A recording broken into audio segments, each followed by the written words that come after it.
Hello, good afternoon. Good afternoon. Sound mute. Okay.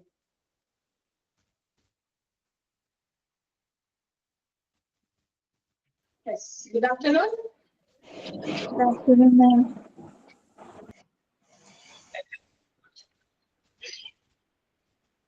അമേരിക്കയാണോ എല്ലാവരും? വളരെ കുറവാണല്ലോ പിള്ളേര്. ക്ലാസ് വേണ്ടായിരുന്നു. ഇച്ചിരി പിള്ളേരൊക്കെ ഉണ്ടായിരുന്നല്ലോ. കഴിഞ്ഞ ക്ലാസ്സിലും അങ്ങനെ തന്നെയായിരുന്നോ? 12 ആളുകളുണ്ടായിരുന്നല്ലോ.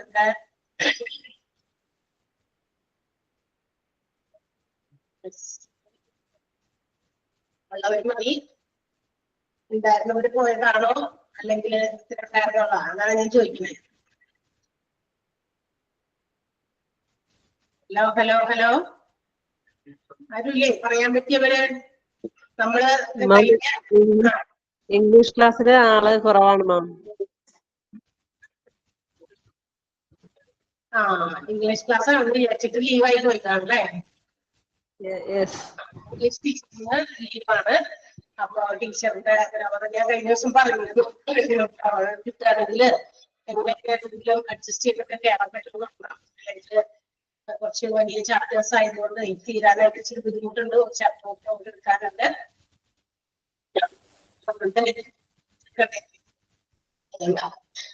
നമുക്ക് എന്തായാലും ക്ലാസ് എടുക്കാം. എവിടെ തുടങ്ങിയാ എടുക്കാനുള്ള പിടിപാടുണ്ടാ? എവിടെ വരെ നമ്മൾ എടുത്തു എന്ന് ഓർമ്മയുണ്ടോ? Human resource management. ഞാനാണ് ഞാൻ. എല്ലാവരും ഉറങ്ങുന്നവരൊക്കെ ആരെങ്കിലും ഉറങ്ങിപ്പോയോ? കഴിഞ്ഞ ക്ലാസ്സിൽ ഇരുന്ന് കേട്ട് ഉറങ്ങിപ്പോയവരൊക്കെ ചാടിയിട്ടേ. ഹ്യൂമൻ റിസോഴ്സ് മാനേജ്മെന്റ് എന്ന് പറയുന്ന ചാപ്റ്ററാണ് നമ്മൾ എടുത്തോണ്ടിരിക്കുന്നത്. എവിടെ വരെ എടുക്കുന്നതെല്ലാം ഓർമ്മയുണ്ടോ എന്നാണ് എന്റെ ചോദ്യം. ആരെങ്കിലും പറയോ? ടീച്ചർക്ക് ഇഷ്ടമുള്ളവർക്കൊന്നും തുടങ്ങിക്കോന്നാണ്. അല്ലെങ്കിൽ വേഗം പറ, വേഗം പറ. ആർക്കാ ഓർമ്മയില്ലേ നോക്കട്ടെ. കഴിഞ്ഞ ക്ലാസ്സിൽ നമ്മൾ എവിടെ പഠിച്ചു നിർത്തിയെന്ന് പറഞ്ഞാൽ മതി. ആരുമില്ല, ആർക്കും അറിയില്ല.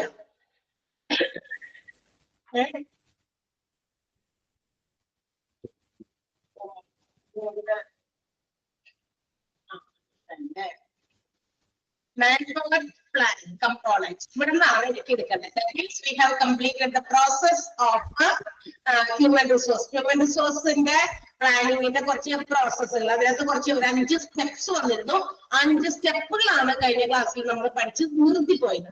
5 സ്റ്റെപ്പുകൾ എന്താണ്? ഒന്ന്, നമ്മുടെ ഹ്യൂമൻ റിസോഴ്സിന്റെ പ്ലാനിങ്ങിന്റെ അതിന്റെ ഗോൾ, അതിന്റെ ലക്ഷ്യം എന്താണെന്ന് ഡിസൈഡ് ചെയ്യുക. പിന്നെ future organisational manpower needs estimate ചെയ്യുക. ഓഡിറ്റിംഗ് ഓഫ് ഹ്യൂമൻ റിസോഴ്സുകൾ ഓഡിറ്റ് ചെയ്യുക. പിന്നെ ജോബ് റിക്വയർമെന്റ്സ്, ജോബ് ഡിസ്ക്രിപ്ഷൻസ് ഒക്കെ പ്ലാൻ ചെയ്യുക. And last one, to develop human resource plan.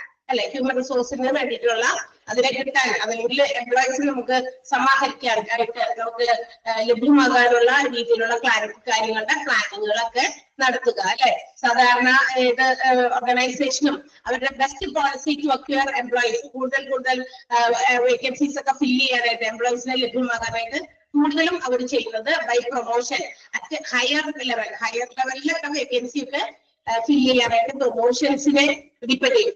അവിടെ നിലവിലുള്ളവരെയൊക്കെ പ്രൊമോട്ട് ചെയ്ത് മുകളിലെ നിലയിലേക്ക്, ടോപ്പ് ലെവലിലേക്ക് പ്രൊമോട്ട് ചെയ്ത് കൊണ്ടുവരും.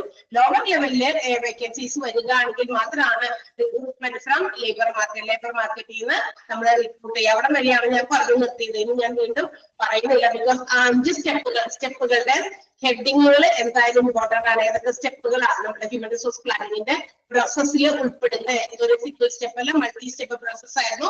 5 സ്റ്റെപ്സ് ആയിരുന്നു അതിനകത്ത് ഇൻക്ലൂഡ് ചെയ്തിരുന്നത് നമ്മൾ പറഞ്ഞു. പിന്നെ അതിനകത്ത് പ്രധാനമായിട്ടും അണ്ടർലൈൻ ചെയ്യേണ്ട ഭാഗമൊക്കെ അണ്ടർലൈൻ ചെയ്ത് തന്നിട്ടുണ്ടായിരിക്കും അല്ലെ? അപ്പൊ നമ്മൾ അടുത്ത ഭാഗത്തേക്ക് പോകുകയാണ്. അത്ര പേരല്ലേ ചെയ്തത്?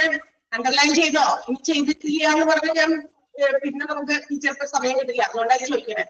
മാൻ പവർ, അതെ, അണ്ടർലൈൻ ചെയ്തില്ലേ? ചെയ്തിട്ടില്ല. എന്നു ചോദിക്കണേ.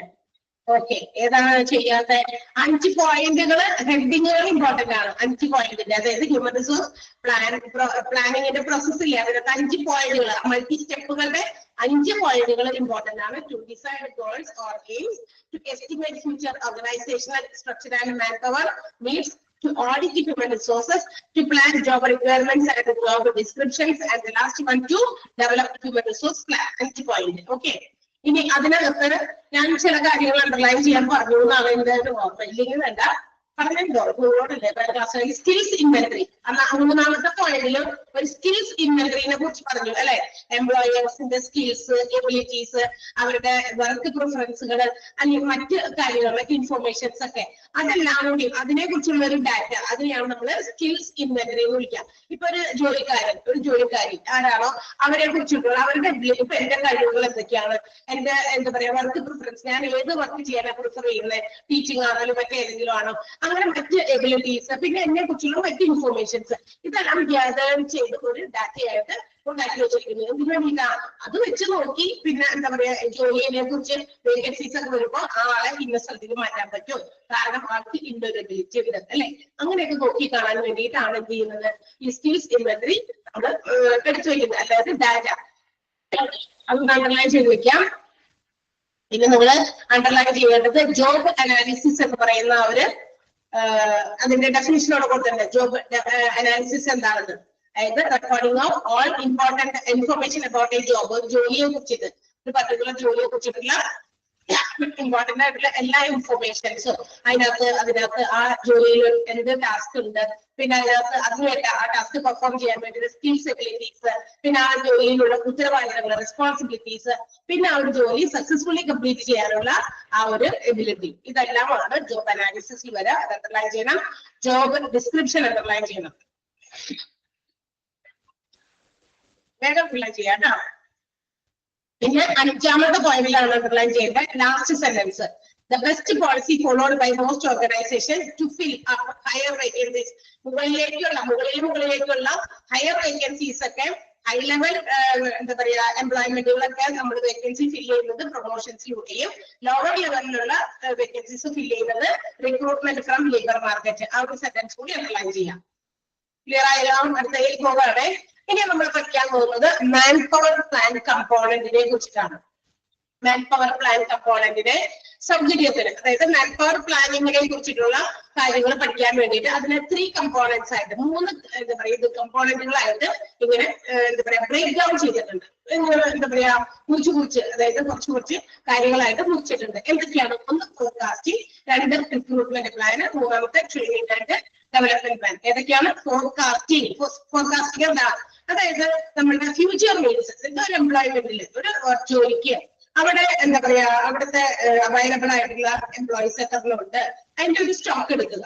നിലവിൽ എത്ര എംപ്ലോയീസ് ഉണ്ട്, ഇനി ഫ്യൂച്ചർ നീഡ്സ്, ഫ്യൂച്ചർ വേക്കൻസീസ് ഇപ്പൊ തന്നെ വരൂ, ഈ എംപ്ലോയീസിന് ആവശ്യമുണ്ടോ എന്നതിനെ കുറിച്ചുള്ള ഒരു എസ്റ്റിമേഷൻ. ആ കാര്യത്തെയാണ് നമ്മൾ ഫോർകാസ്റ്റിംഗ് എന്ന് പറയുന്നത്. കറക്റ്റ് മീനിങ് എന്താ? പ്രീ പ്ലാനിങ് ആണ്. മുൻകൂട്ടി നിശ്ചയിക്കുക, പ്ലാൻ ചെയ്യുക. എന്തിനെ കുറിച്ചാണ്? ഹ്യൂമൻ റിസോഴ്സ് ഡിപ്പാർട്ട്മെന്റ് പ്ലാൻ ചെയ്യുന്നതിന് എന്തിനെ കുറിച്ചായിരിക്കും? എംപ്ലോയീസിനെ കുറിച്ച് തന്നെയാണ്, വേറെ ഒന്നുമല്ല അവർക്ക് ചിന്തിക്കുന്നത്.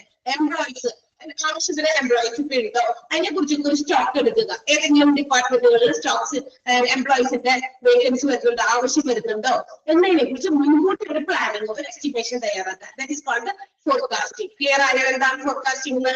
Forecasting means estimating future needs and the stock taking of available employees. Employees are not uddeshikkunne human resources in the organization. നിലവിൽ എത്രത്തോളം employees resources human resources ഉണ്ട്, അതിനെ കുറിച്ച് ഒരു സ്റ്റോക്ക് എടുക്കുക. ഇനി എന്തെങ്കിലും ഫ്യൂച്ചർ നീഡ്സ് തൊട്ടടുത്ത ദിവസങ്ങളിലോ തൊട്ടടുത്ത മാസങ്ങളിലോ എംപ്ലോയീസിന്റെ ആവശ്യകത ഉണ്ടോ, ഇതിനെ കുറിച്ചുള്ള ഒരു estimation. That is called forecasting. 2ാമത്തേത് ഫോർകാസ്റ്റിംഗ് നടത്തിക്കഴിഞ്ഞാൽ സ്റ്റെപ്പ് എന്താ? അടുത്ത കമ്പോണന്റ്. അതിങ്ങനെ ഈസി പ്രൊസീജിയറിന് വേണ്ടി 3 ഘടകങ്ങളായിട്ട് അല്ലെങ്കിൽ ഘട്ടങ്ങളായിട്ട് തിരിച്ചേക്കാണ്. 2ാമത്തെ റിക്രൂട്ട്മെന്റ് പ്ലാൻ. അതിന് വേണ്ടിയിട്ട് ഇപ്പൊ എന്തെങ്കിലും വേക്കൻസി അങ്ങനെയാണെങ്കിൽ അവർ എസ്റ്റിമേഷൻ എടുത്തു അല്ലെങ്കിൽ സ്റ്റോക്ക് എടുത്തു, ആൻഡ് വേക്കൻസീസ് അങ്ങനെ വന്നപ്പോൾ അവര് സ്റ്റോക്ക് എടുത്തപ്പോഴാണ് മനസ്സിലായത് ഫ്യൂച്ചർ നീഡ്സിന് വേണ്ടി നമുക്ക് കുറച്ച് വേക്കൻസി ഉണ്ട്, അല്ലെങ്കിൽ ഇപ്പൊ വേറെ വേക്കൻസി ഒന്നുമില്ല. ഇങ്ങനെയുള്ള കാര്യങ്ങൾ അവർ കണ്ടെത്തും. അങ്ങനെ കണ്ടെത്തി കഴിഞ്ഞപ്പോൾ to meet any gap between the internal source, നമ്മളുടെ ഇവിടെ നിലവില് ഈ ഉള്ള ഹ്യൂമൻ റിസോഴ്സസിനെ ഉപയോഗിച്ച് എന്തെങ്കിലും ഗ്യാപ്പ് ഉണ്ടെങ്കിൽ ഫില്ല് ചെയ്യാൻ പറ്റുമോ അത് നോക്കുന്നു.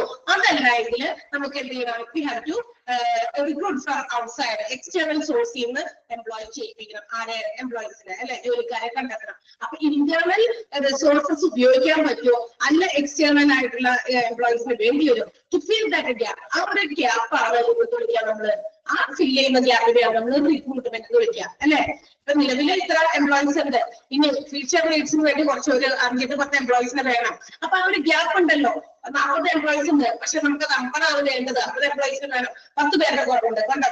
അപ്പൊ ഇന്റേണൽ സ്ട്രെങ്സ് ഉപയോഗിച്ച് നമുക്ക് വേണമെങ്കിൽ അപ്പുറത്തേക്ക് ഇപ്പുറത്തേക്കൊക്കെ പ്രൊമോട്ട് ചെയ്തോ അല്ലെങ്കിൽ ട്രാൻസ്ഫർ ചെയ്തോ ഒക്കെ വേറെ ഡിപ്പാർട്ട്മെന്റിലേക്കൊക്കെ ആളുകളെ മാറ്റി മറിച്ച് കിട്ടത് നോക്കി. പക്ഷെ സ്റ്റിൽ എന്നിട്ടും നമുക്ക് ആ ഗ്യാപ്പ് ഫിൽ ചെയ്യാൻ പറ്റുന്നുണ്ട് ഇല്ല എങ്കിൽ should be hired from outside or from external source, പുറത്തുനിന്നുള്ള അല്ലെങ്കിൽ ഭാഗികമായിട്ടുള്ള സ്ഥലത്ത് നിന്ന് ലേബർ മാർക്കറ്റിംഗോ അല്ലെങ്കിൽ ഏതെങ്കിലും സോഴ്സിലൂടെ എംപ്ലോയീസിനെ കണ്ടെത്തണം, അല്ലെ. അതേക്കുറിച്ചൊരു പ്ലാൻ, അതിനാണ് വിളിക്കാം റിക്രൂട്ട്മെന്റ് പ്ലാൻ എന്ന് വിളിക്കാം. ക്ലിയർ ആയോ? റിക്രൂട്ട്മെന്റ് പ്ലാൻ മനസ്സിലായോ? മാൻ പവർ കമ്പോണന്റുകൾ 3 കാറ്റഗറീസ് ആയിട്ട് ഇങ്ങനെ ബ്രേക്ക് ഡൗൺ ചെയ്തിട്ടുണ്ട്. ആദ്യം തന്നെ ഫോർകാസ്റ്റിംഗ്, അതൊരു എസ്റ്റിമേഷൻ ആണ്, എത്ര എംപ്ലോയീസ് ഉണ്ട്, സ്റ്റോക്ക് എടുക്കുന്നു, ഇനി വേണോ, ആ കാര്യം, അതാണ് പ്ലാനിങ്. മനസ്സിലായി? രണ്ടാമത്തെ സ്റ്റെപ്പിൽ നമ്മൾ അതിന് വേണ്ടിയുള്ള റിക്രൂട്ട്മെന്റ് നടത്താൻ വേണ്ടിയുള്ള കാര്യങ്ങളാണ് ചെയ്യുന്നത്. ഇന്റേണൽ സോഴ്സിൽ നിന്ന് നമ്മൾ നോക്കുന്നു, എക്സ്റ്റേണൽ നമുക്ക് വേണോ, ടു ഫിൽ ദാറ്റ് ഗ്യാപ്പ്, ആ ഗ്യാപ്പ് ഫിൽ ചെയ്യുന്നതാണ് നമ്മുടെ റിക്രൂട്ട്മെന്റ് പ്ലാൻ എന്ന് ഉദ്ദേശിക്കുന്നത്. അപ്പൊ 10 പേരുടെ ഒഴിവുണ്ട്, ഓക്കെ. അപ്പൊ 40 ആണ് ഉള്ളത്, 50 പേരെ ആക്കണം, അങ്ങനെ 10 പേരെ റിക്രൂട്ട് ചെയ്യണം. അതാണ് റിക്രൂട്ട്മെന്റിന് വേണ്ടിയിട്ടുള്ള planning. And the last one is third one is training and development plan. എന്തായിരിക്കും ട്രെയിനിങ് ആൻഡ് ഡെവലപ്മെന്റ് പ്ലാൻ? അപ്പൊ നമ്മൾ ആദ്യത്തെ എസ്റ്റിമേഷൻ തയ്യാറാക്കി, ഇത്ര എംപ്ലോയീസിന് വേണമെന്ന് പറഞ്ഞു. രണ്ടാമത്തെ സ്റ്റെപ്പിൽ അതിനുള്ള റിക്രൂട്ട്മെന്റിന്റെ പ്ലാൻ ഒക്കെ തയ്യാറാക്കി റിക്രൂട്ട്മെന്റ് നടത്തി. Next step is to train and develop. എന്താണ് ഈ കൊണ്ടുവന്ന എംപ്ലോയീസിനൊക്കെ നമ്മൾ എന്ത് ചെയ്യുക, ആവശ്യത്തിന് അവരെ അതിന്റെ ട്രെയിനിങ് ഒക്കെ കൊടുത്ത് ടു ഫുള്ളി യൂട്ടിലൈസ് ദം, ആ ഹ്യൂമൻ റിസോഴ്സുകളെ പരമാവധി ഉപയോഗപ്പെടുത്തുക, അവരുടെ സേവനം പരമാവധി ഉപയോഗപ്പെടുത്തുക. ഉഴപ്പാനുള്ള സമയവും കൊടുക്കരുത് എംപ്ലോയീസിന്. മനസ്സിലായോ? ഇപ്പൊ നമ്മൾ എന്തെങ്കിലും ഒരു ജോലി ഇന്ന ഒരു സാലറിക്ക് നമ്മൾ ജോലിക്ക് കയറി, ആ ജോലിക്ക് കയറി ജോലി ചെയ്തുകൊണ്ടിരിക്കുന്നു. പക്ഷെ ജോലി ചെയ്തതിനു ശേഷം സ്റ്റിൽ എംപ്ലോയീസിന് ഇഷ്ടംപോലെ സമയങ്ങൾ അവർക്ക് അവിടെ വെറുതെ പോകുന്നുണ്ട്. അപ്പൊ ആ സമയങ്ങളിൽ കൂടി അവരെ കൊണ്ട് വേറെ ഏതെങ്കിലും ജോലികളോ മറ്റു കാര്യങ്ങളൊക്കെ കൊടുത്ത് മാക്സിമം യൂട്ടിലൈസ് ചെയ്യുക, അല്ലെ. ഓർഗനൈസേഷനിൽ നമ്മൾ ജോലി കൊടുക്കുമ്പോൾ അവരെ മാക്സിമം യൂട്ടിലൈസ് ചെയ്യണം, അവരുടെ സേവനം ഏതൊക്കെ രീതിയിലുള്ള കഴിവുള്ളവർക്ക് ഉണ്ട് എന്ന് മനസ്സിലാക്കി. So that jobs can be allotted to them, അല്ലെ. അവർക്ക് കൃത്യമായിട്ട് അതൊക്കെ അലോട്ട് ചെയ്ത് കൊടുക്കാൻ പറ്റും. അപ്പൊ ആ കാര്യമാണ് ട്രെയിനിങ് ആൻഡ് ഡെവലപ്മെന്റിൽ വരുന്നത്. അങ്ങനെ എന്ത് ചെയ്യാൻ പറ്റും, അങ്ങനെ ട്രെയിനിങ്ങും ഇതൊക്കെ കൊടുക്കുമ്പോൾ that can increase the potentiality of the employees. അങ്ങനെ വരുമ്പോൾ അവരുടെ കാര്യക്ഷമത, അല്ലെ, എംപ്ലോയീസിന്റെ ആ ഒരു പൊട്ടൻഷ്യാലിറ്റി, അവരുടെ മികവുകളൊക്കെ പുറത്തേക്ക് കൊണ്ടുവരാൻ പറ്റും. എങ്ങനെ? ത്രൂ ട്രെയിനിങ്ങിലൂടെ. ക്ലിയർ ആയോ? 3 കമ്പോണന്റുകളാണ് മാൻ പവർ പ്ലാനിനുള്ളത്. ആ 3 forecasting, recruitment plan and training and development plan. Clear ആണല്ലോ? 3 പോയിന്റും അണ്ടർലൈൻ ചെയ്തേക്കുക. 3 പോയിന്റും ഇമ്പോർട്ടന്റ് ആണ്.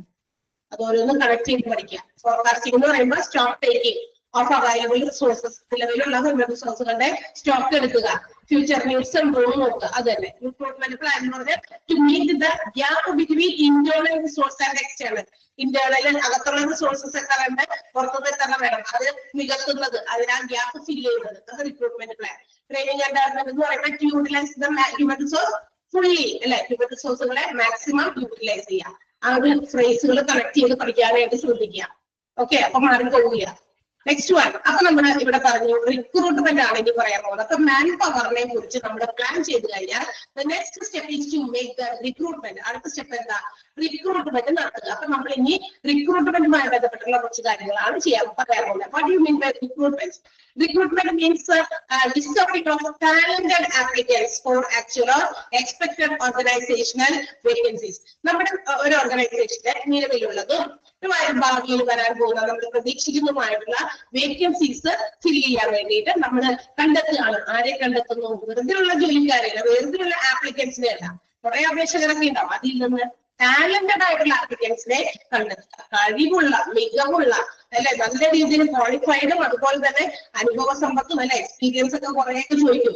ചില ജോലിക്കൊക്കെ ചോദിക്കുമ്പോൾ 5 വർഷം എക്സ്പീരിയൻസ്, 3 വർഷം എക്സ്പീരിയൻസ് അല്ലെ, 1 വർഷം എക്സ്പീരിയൻസ് ഒക്കെ വളരെ റയറായിട്ടേ ചോദിക്കുള്ളൂ. ഇത്രയും എക്സ്പീരിയൻസുകളാണ് കൂടുതൽ ചോദിക്കുക. അപ്പൊ അങ്ങനെയുള്ള ടാലന്റഡ് ആയിട്ടുള്ള ആപ്ലിക്കൻസിനെ കണ്ടെത്തുക.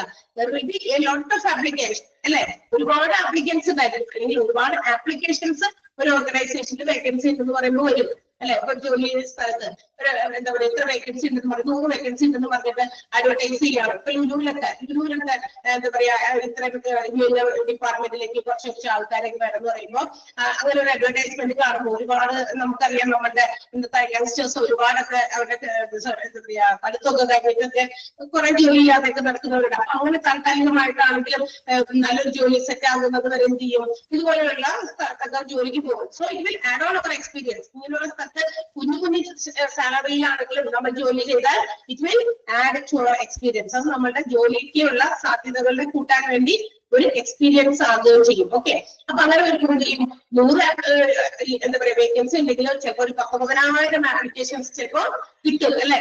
ആ 10,000 ആപ്ലിക്കേഷൻസിൽ നിന്ന് we have to discover the talented personality. അതിൽ നിന്ന് നല്ല കഴിവുള്ളവരെ കണ്ടെത്തുക. അതിനെയാണ് റിക്രൂട്ട്മെന്റ് എന്ന് പറയുന്നത് അല്ലെ. ഈ 100 പേരുടെ വേക്കൻസി തികയ്ക്കാൻ ഈ 10,000 ആപ്ലിക്കൻസിനെ വിളിച്ചിട്ട് ഇന്റർവ്യൂ നടത്തേണ്ട ആവശ്യമുണ്ടോ? ഇല്ല. അതിൽ നിന്ന് സെലക്ട് ചെയ്തിട്ട് ആപ്ലിക്കേഷൻസിൽ നിന്ന് സെലക്ട് ചെയ്തെടുക്കും. അതിൽ നിന്ന് കുറച്ച് ആളുകളെ വിളിച്ചിട്ടായിരിക്കും എന്ത് ചെയ്യുക, ഇന്റർവ്യൂസ് കണ്ടക്ട് ചെയ്യുക. ക്ലിയർ ആവുന്ന സെലക്ട് റിക്രൂട്ട്മെന്റിന്റെ വലിയ ബുദ്ധിമുട്ടൊന്നുമില്ല. ഐ തിങ്ക് അത് വളരെ എളുപ്പമാണ്. സെന്റൻസ് അണ്ടർലൈൻ ചെയ്തേക്കാം, കാരണം റിക്രൂട്ട്മെന്റിനെ കുറിച്ച് 2-3 സെന്റൻസുകൾ പറയുന്നുണ്ട്. സോ അതെല്ലാം അണ്ടർലൈൻ ചെയ്യേണ്ടതാണ്, പല രീതിയിൽ പറയുന്നുണ്ട്. വീണ്ടും റിക്രൂട്ട്മെന്റ് എന്ന് പറയുന്ന പ്രോസസ് എന്ന് പറയുന്നത് it is attracting of personnels അല്ലെങ്കിൽ പൊട്ടൻഷ്യൽ എംപ്ലോയീസ്.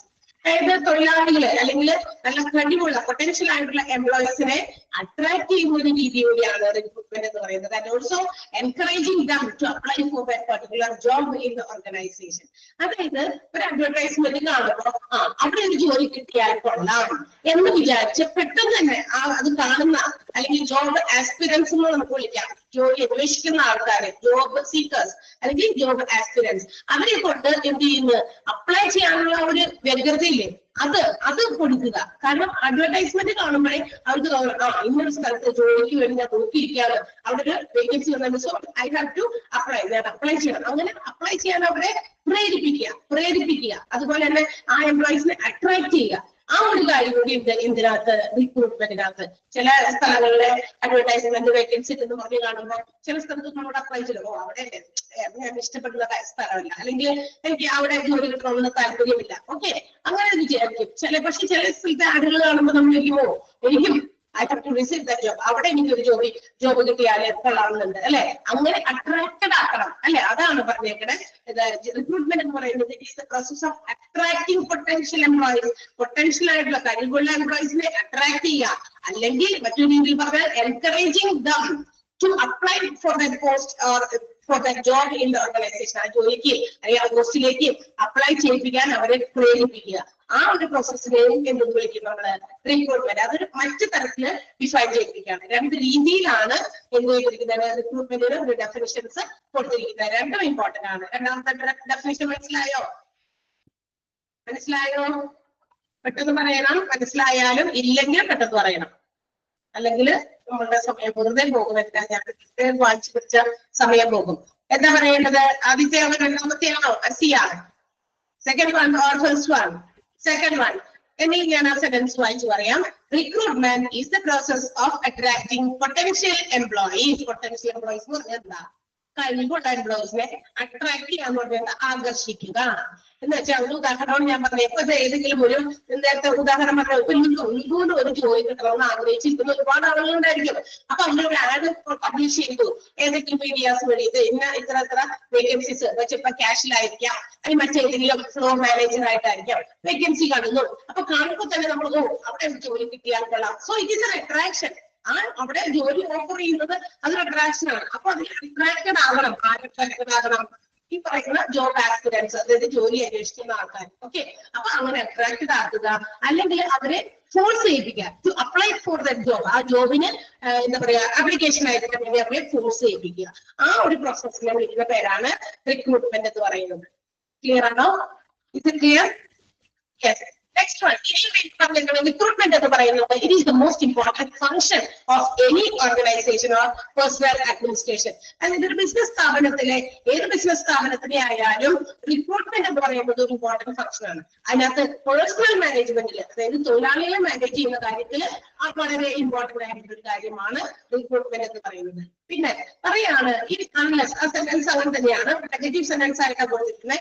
ആ സെന്റൻസിന്റെ അർത്ഥം നിങ്ങൾക്ക് പിന്നീട് മനസ്സിലായില്ലെങ്കിലും ഞാൻ അത് എടുത്ത് പറയാണ്. അത് മാത്രമല്ല ഇതിനകത്ത് ചെറിയ മിസ്റ്റേക്ക് ഉണ്ട്. Because unless the right type of people is not hired എന്നാണ് കേട്ടോ. നോട്ട് ആണ്, നെറ്റ് അല്ല, NET അല്ല, NOT. ശരിയായ രീതിയിലുള്ള ആളുകളെ നമ്മൾ ജോലിക്കായിട്ട് ഹയർ ചെയ്തില്ല എങ്കിൽ എന്ന് വെച്ചാൽ തെറ്റായ ഹയറിംഗ് നടത്തുക. തെറ്റായ ഹയറിംഗ് നടത്തുക എന്ന് പറഞ്ഞാൽ എന്താ, നമ്മൾ ക്വാളിഫിക്കേഷൻ നോക്കാണ്ട്, അല്ലെങ്കിൽ അതിൽ ആ ജോലി ചെയ്യാൻ ഈ പറയുന്ന ആൾക്ക് കഴിവുണ്ട്, അല്ലെങ്കിൽ ഇപ്പൊ ചിലപ്പോ ക്വാളിഫിക്കേഷൻ ഒക്കെ ഉണ്ടായിരിക്കും. ഒരുപാട് ക്വാളിഫിക്കേഷൻ അവിടെ പോയി പഠിച്ചു, ഇത് പഠിച്ചു, അത് പഠിച്ചു, ഇത് പഠിച്ചു, ക്വാളിഫൈഡ് ആയിരിക്കാം. പക്ഷെ ആ ആൾക്ക് ആ ഒരു ജോലി ചെയ്യാനുള്ള കേപ്പബിലിറ്റി, എബിലിറ്റി ഇല്ല.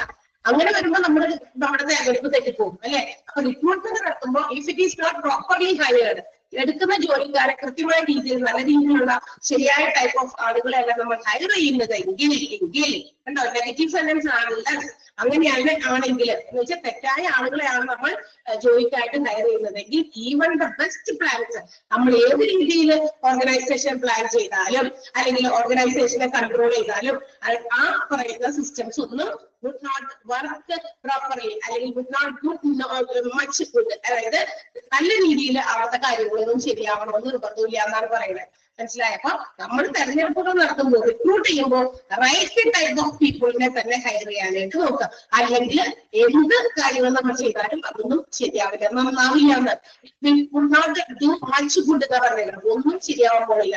കാരണം ഹ്യൂമൻ റിസോഴ്സുകളെ നമ്മൾ സെലക്ട് ചെയ്യുമ്പോൾ, അതായത് എംപ്ലോയീസിനെ നമ്മൾ ഒരു ഓർഗനൈസേഷനിൽ ജോലിക്ക് വേണ്ടി എടുക്കുമ്പോൾ ഒരുപാട് പാരാമീറ്റേഴ്സ്, ഒരുപാട് കാര്യങ്ങൾ അവരിൽ നിന്ന് നമുക്ക് കണ്ടെത്തിയിട്ട് വേണം അവരെ റിക്രൂട്ട് ചെയ്യാനായിട്ട്. അവരുടെ എന്താ പറയാ, അവര് ഏത് ഏജ് ലിമിറ്റ് ഉണ്ട്, എക്സ്പീരിയൻസ് ഉണ്ട്, അവര് പ്രിഫർ ചെയ്യുന്ന സാലറി ഉണ്ട്, അവരുടെ ക്വാളിഫിക്കേഷൻ ഉണ്ട്, ഒത്തിരി പാരാമീറ്റേഴ്സ് ഉണ്ട്. കൂടുതൽ പാരാമീറ്റേഴ്സ് വെച്ചിട്ട് നമ്മുടെ എംപ്ലോയീസിനെ തെരഞ്ഞെടുക്കുമ്പോൾ നല്ല റിസൾട്ടുകളുള്ള എംപ്ലോയീസ് നമുക്ക് കണ്ടെത്താൻ സാധിക്കും, നല്ല ടാലന്റഡ് ആയിട്ടുള്ള എംപ്ലോയീസിനെ കണ്ടെത്താൻ സാധിക്കും. അതാണ് അവർ പറയുന്നത്. അപ്പൊ നല്ല പീപ്പിളിനെ നോക്കി ഹയർ ചെയ്യണം, അല്ലെങ്കിൽ മൊത്തം സിസ്റ്റം കൊളായി പോകുന്നതാണ് പറഞ്ഞിരിക്കുന്നത്. അപ്പൊ അങ്ങനെ വെക്കുമ്പോൾ നമ്മൾ എന്ത് ചെയ്യുന്നു, those who are we will persuade them to apply. അപ്പൊ നമ്മളുടെ ഈ റിക്രൂട്ട്മെന്റ് എന്ന് പറയുന്നത് പെർസുവേഷൻ ആണ്. ദാറ്റ് മീൻസ് പ്രചോദിപ്പിക്കലാണ് ആളുകളെ കൊണ്ട് ഈ ജോബിന് വേണ്ടിയിട്ട് അപ്ലൈ ചെയ്യിപ്പിക്കുക. അങ്ങനെ to increase or to improve the hiring ratio, ഈ ഹയർ ചെയ്യാനുള്ള ratio കൂട്ടിക്കൊണ്ടിരിക്കുക.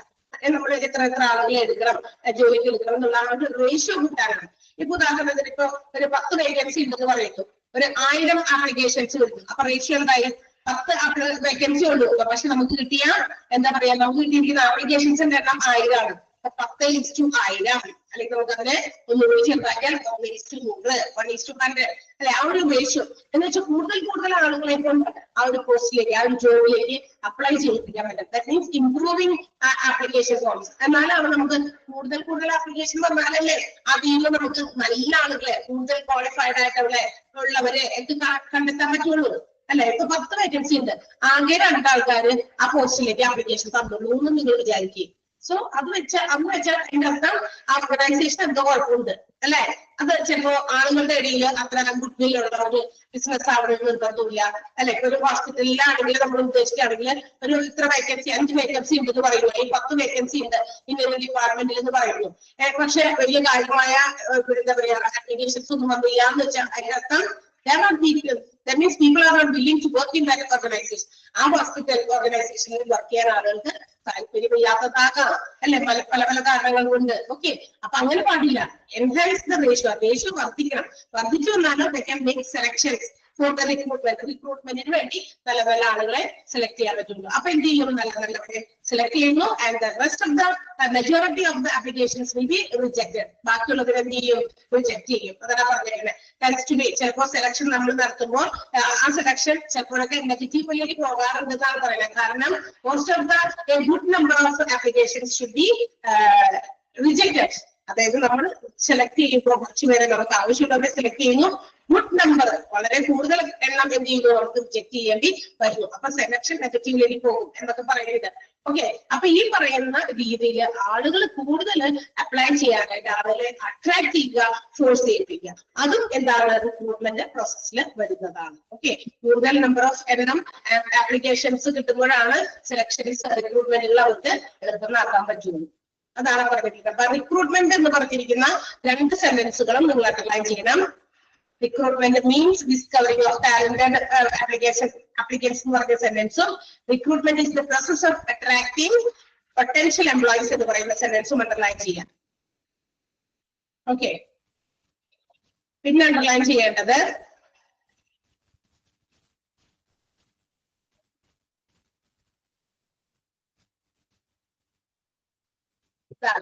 recruitment has been considered as the most important function of personal management.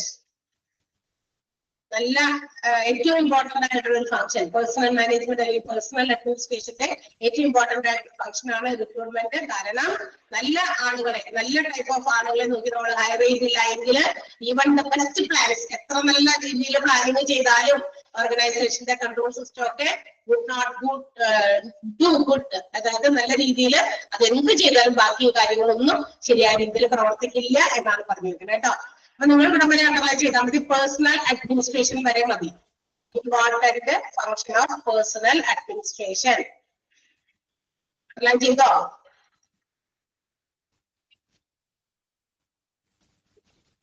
ചെയ്തോ?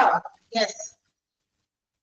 Okay, next factors affecting recruitment ആണ്. ഇനി നമ്മുടെ റിക്രൂട്ട്മെന്റിനെ സംബന്ധിക്കുന്ന ചില പ്രധാനപ്പെട്ട ഘടകങ്ങൾ ഫാക്ടേഴ്സ് ആണ് പറയാൻ പോകുന്നത്. പ്രധാനമായിട്ടും അതിന്റെയും അതുപോലെ തന്നെ ഞാൻ പറയുന്ന അണ്ടർലൈൻ ചെയ്യാൻ പറയുന്ന അത്രയും വരെ നിങ്ങൾ ആ ഫാക്ടേഴ്സ് ഇമ്പോർട്ടന്റ് ആണ്. പക്ഷെ ഫുൾ സ്ട്രെച്ചിലറ്റം വരെ പഠിക്കണമെന്നില്ല, ഞാൻ പറയുന്ന അത്രയും വരെ പഠിച്ചാൽ മതി. Okay, which are the factors affecting recruitment. റിക്രൂട്ട്മെന്റിനെ സംബന്ധിക്കുന്ന ചില ഘടകങ്ങൾ പ്രധാനമായിട്ടും first one size of the organisation തന്നെയാണ്. എന്ന് വെച്ചാൽ എന്താ പറയാ, വലുപ്പം തന്നെ, ഓർഗനൈസേഷന്റെ വലുപ്പം. ചില ഹോസ്പിറ്റൽസ് ചെറുതാണെങ്കിൽ അവിടെ കുറച്ച് എന്ത് ചെയ്യും, ആളുകളെ റിക്രൂട്ട് ചെയ്താൽ മതി, കുറച്ച് ജോലിക്കാർ മതിയല്ലേ.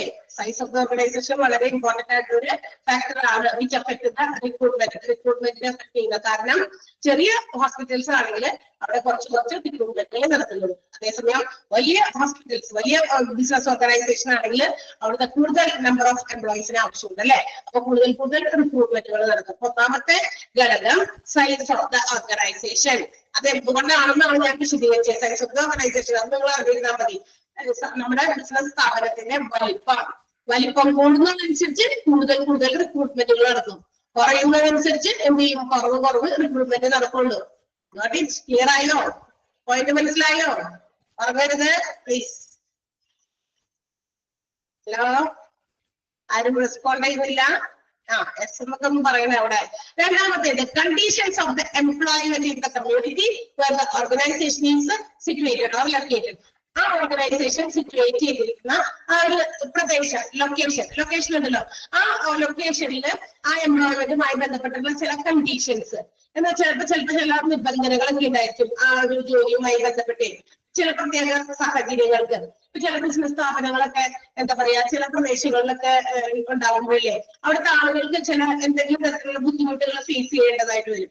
അപ്പൊ ആ ഫേസ് ചെയ്യുന്നത് കൊണ്ട് അത്തരം ബിസിനസ് ഓർഗനൈസേഷൻസ് അവിടെ നിലനിൽക്കുമ്പോൾ അവിടെ വലിയ സൈസിലുള്ള ബിസിനസ് ഒന്നും നമുക്ക് നടത്താൻ പറ്റില്ല. അപ്പൊ അവിടെയൊക്കെ വരുമ്പോൾ എന്താണ് ആ പ്രത്യേക ലൊക്കേഷനെ സംബന്ധിച്ച് നമുക്ക് റിക്രൂട്ട്മെന്റ് ബാധിക്കുന്ന ഒരു ഘടകം തന്നെയാണ് ലൊക്കേഷൻ. എവിടെയാണ് ആ ബിസിനസ് ഓർഗനൈസേഷൻ സിറ്റുവേറ്റ് ചെയ്തിരിക്കുന്നത്, അതിന്റെ അവിടുത്തെ പ്രധാനപ്പെട്ട കണ്ടീഷൻസ്, വ്യവസ്ഥകൾ എന്തെങ്കിലും ഉണ്ടോ, അതിന്റെ ബേസിസിലും നമ്മുടെ എന്താ പറയാ റിക്രൂട്ട്മെന്റിനെ അഫക്ട് ചെയ്യുന്നുണ്ട്. അപ്പൊ ഇതൊക്കെയാണ് conditions of employment where the organisation is located. അത്രയും മതി.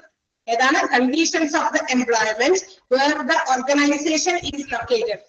ഇൻ ദ കമ്മ്യൂണിറ്റി ഒന്നും ആവശ്യമില്ല, എവിടെ സ്ഥിതി ചെയ്യുന്നു, ഓർഗനൈസേഷൻ എവിടെ സ്ഥിതി ചെയ്യുന്നു, അതിന്റെ കണ്ടീഷൻസ്, ആ ഓർഗനൈസേഷന്റെ പ്രധാനപ്പെട്ട വ്യവസ്ഥകൾ, അതും റിക്രൂട്ട്മെന്റ് വ്യവസ്ഥകൾക്ക് ബാധ്യതമായിട്ടാണ്. ചില ആൾക്കാർ ഇന്ന ഒരു പ്രദേശത്താണെങ്കിൽ ചില പ്രദേശങ്ങളിൽ ലൊക്കേറ്റ് ചെയ്തുകൊണ്ടൊക്കെ ജോലിക്കൊക്കെ പോകാനായിട്ട് ബുദ്ധിമുട്ടാണ്. ചിലപ്പോൾ അവർക്ക് പോയിട്ടില്ല. അപ്പൊ റിക്രൂട്ട്മെന്റ് വളരെ എന്താ പറയാ പതുങ്ങി അതായത് ഭയങ്കര ലാഗാണ്. കാരണം നമുക്ക് ആളുകളെ കിട്ടുന്നില്ല. ആ ഒരു ലൊക്കാലിറ്റിയുടെ പ്രത്യേകത കൊണ്ടേ ചിലപ്പോൾ അവിടേക്ക് ജോലിക്ക് വരാൻ താല്പര്യമില്ലാത്ത ആളുകളുണ്ടാകും. ഓക്കെ, ആ ലൊക്കേഷൻ ചിലപ്പോ നമ്മുടെ റിക്രൂട്ട്മെന്റിനെ എഫക്ട് ചെയ്യുന്ന ഒരു ഫാക്ടറായി മാറുന്നുണ്ട്. ക്ലിയർ ആയോ? സെക്കൻഡ് പോയിന്റ് മനസ്സിലായോ? സെക്കൻഡ് പോയിന്റ് മനസ്സിലായോ? ഓക്കെ. മൂന്നാമത്തെ point result of past recruitment efforts. അത്രയും മതി കേട്ടോ. പാസ്റ്റ് റിക്രൂട്ട്മെന്റ് എഫേർട്സ് എന്ന് പറഞ്ഞാൽ എന്താ? മുൻകാലങ്ങളിലൊക്കെ എങ്ങനെയാണ് അവിടെ റിക്രൂട്ട്മെന്റ് ഒക്കെ നടത്തിയേക്കുന്നത്, അതിനുവേണ്ടി അവരെടുത്ത എഫേർട്ടുകൾ എത്രത്തോളം കിട്ടുക, അപ്പൊ അതൊക്കെ മനസ്സിലാക്കുക. അപ്പൊ നേരത്തെ എന്താ പറയുക, നമ്മൾ റിക്രൂട്ട്മെന്റിന് വേണ്ടിയിട്ട് കുറെ കാര്യങ്ങളൊക്കെ ചെയ്തിട്ടുണ്ട്, അതിന്റെയൊക്കെ റിസൾട്ട് അതൊക്കെ ഒന്ന് നോക്കുക. അതും നമ്മുടെ പുതിയ റിക്രൂട്ട്മെന്റിനെ അഫക്ട് ചെയ്യുന്ന മറ്റൊരു ഘടകമാണ്. അപ്പൊ നമുക്കിപ്പോ പുതിയതായിട്ട് റിക്രൂട്ട്മെന്റ് നടത്തുന്നതിന് മുമ്പ് what are the efforts taken for the past recruitment. പഴയ കാലത്ത് നേരത്തെ പറയുമ്പോൾ പഴയ കാലം എന്ന് പറഞ്ഞാൽ കുറെ വർഷങ്ങൾക്ക് മുമ്പല്ല, തൊട്ട് മുന്നത്തെ സമയം എപ്പോഴാണ് റിക്രൂട്ട്മെന്റ് നടത്തിയത്, അതിന്റെ റിസൾട്ട് അതെങ്ങനെയൊക്കെയാണ് നടത്തിയത്, അതിനെ കുറിച്ചൊരു എന്താ പറയാ അറിവ് അതുകൂടി നോക്കുക. അതുകൂടി നോക്കിയിട്ട് ഇപ്പോഴത്തെ റിക്രൂട്ട്മെന്റ് നടത്തുക. ഓക്കെ, അപ്പൊ റിക്രൂട്ട്മെന്റിനെ സംബന്ധിക്കുന്ന എഫക്ട് ചെയ്യുന്ന മറ്റൊരു ഫാക്ടറാണ് പാസ്റ്റ് റിക്രൂട്ട്മെന്റ് എഫേർട്ട്. കഴിഞ്ഞ സമയങ്ങളിൽ എന്തൊക്കെ എഫേർട്ടുകൾ റിക്രൂട്ട്മെന്റിന് വേണ്ടി നടത്തി. സോ നമ്മൾ ഇപ്പോഴത്തെ റിക്രൂട്ട്മെന്റിന് നമുക്ക് കരുതലോടെ ഇരിക്കണം. അതിന് വേണ്ടിയിട്ടാണ് നമ്മളെ തന്നെ സ്ട്രോങ് ആകാൻ വേണ്ടിയിട്ടാണ് ആ പാസ്റ്റ് റിസൾട്ട്സ് ഒന്ന് നോക്കുന്നത്. മനസ്സിലായോ? So that is the another factor which affect the recruitment. റിക്രൂട്ട്മെന്റിനെ അഫക്ട് ചെയ്യുന്ന മൂന്നാമത്തേതാണ് the result of past recruiting efforts. Clear ആണല്ലോ? അത്രയും മതി.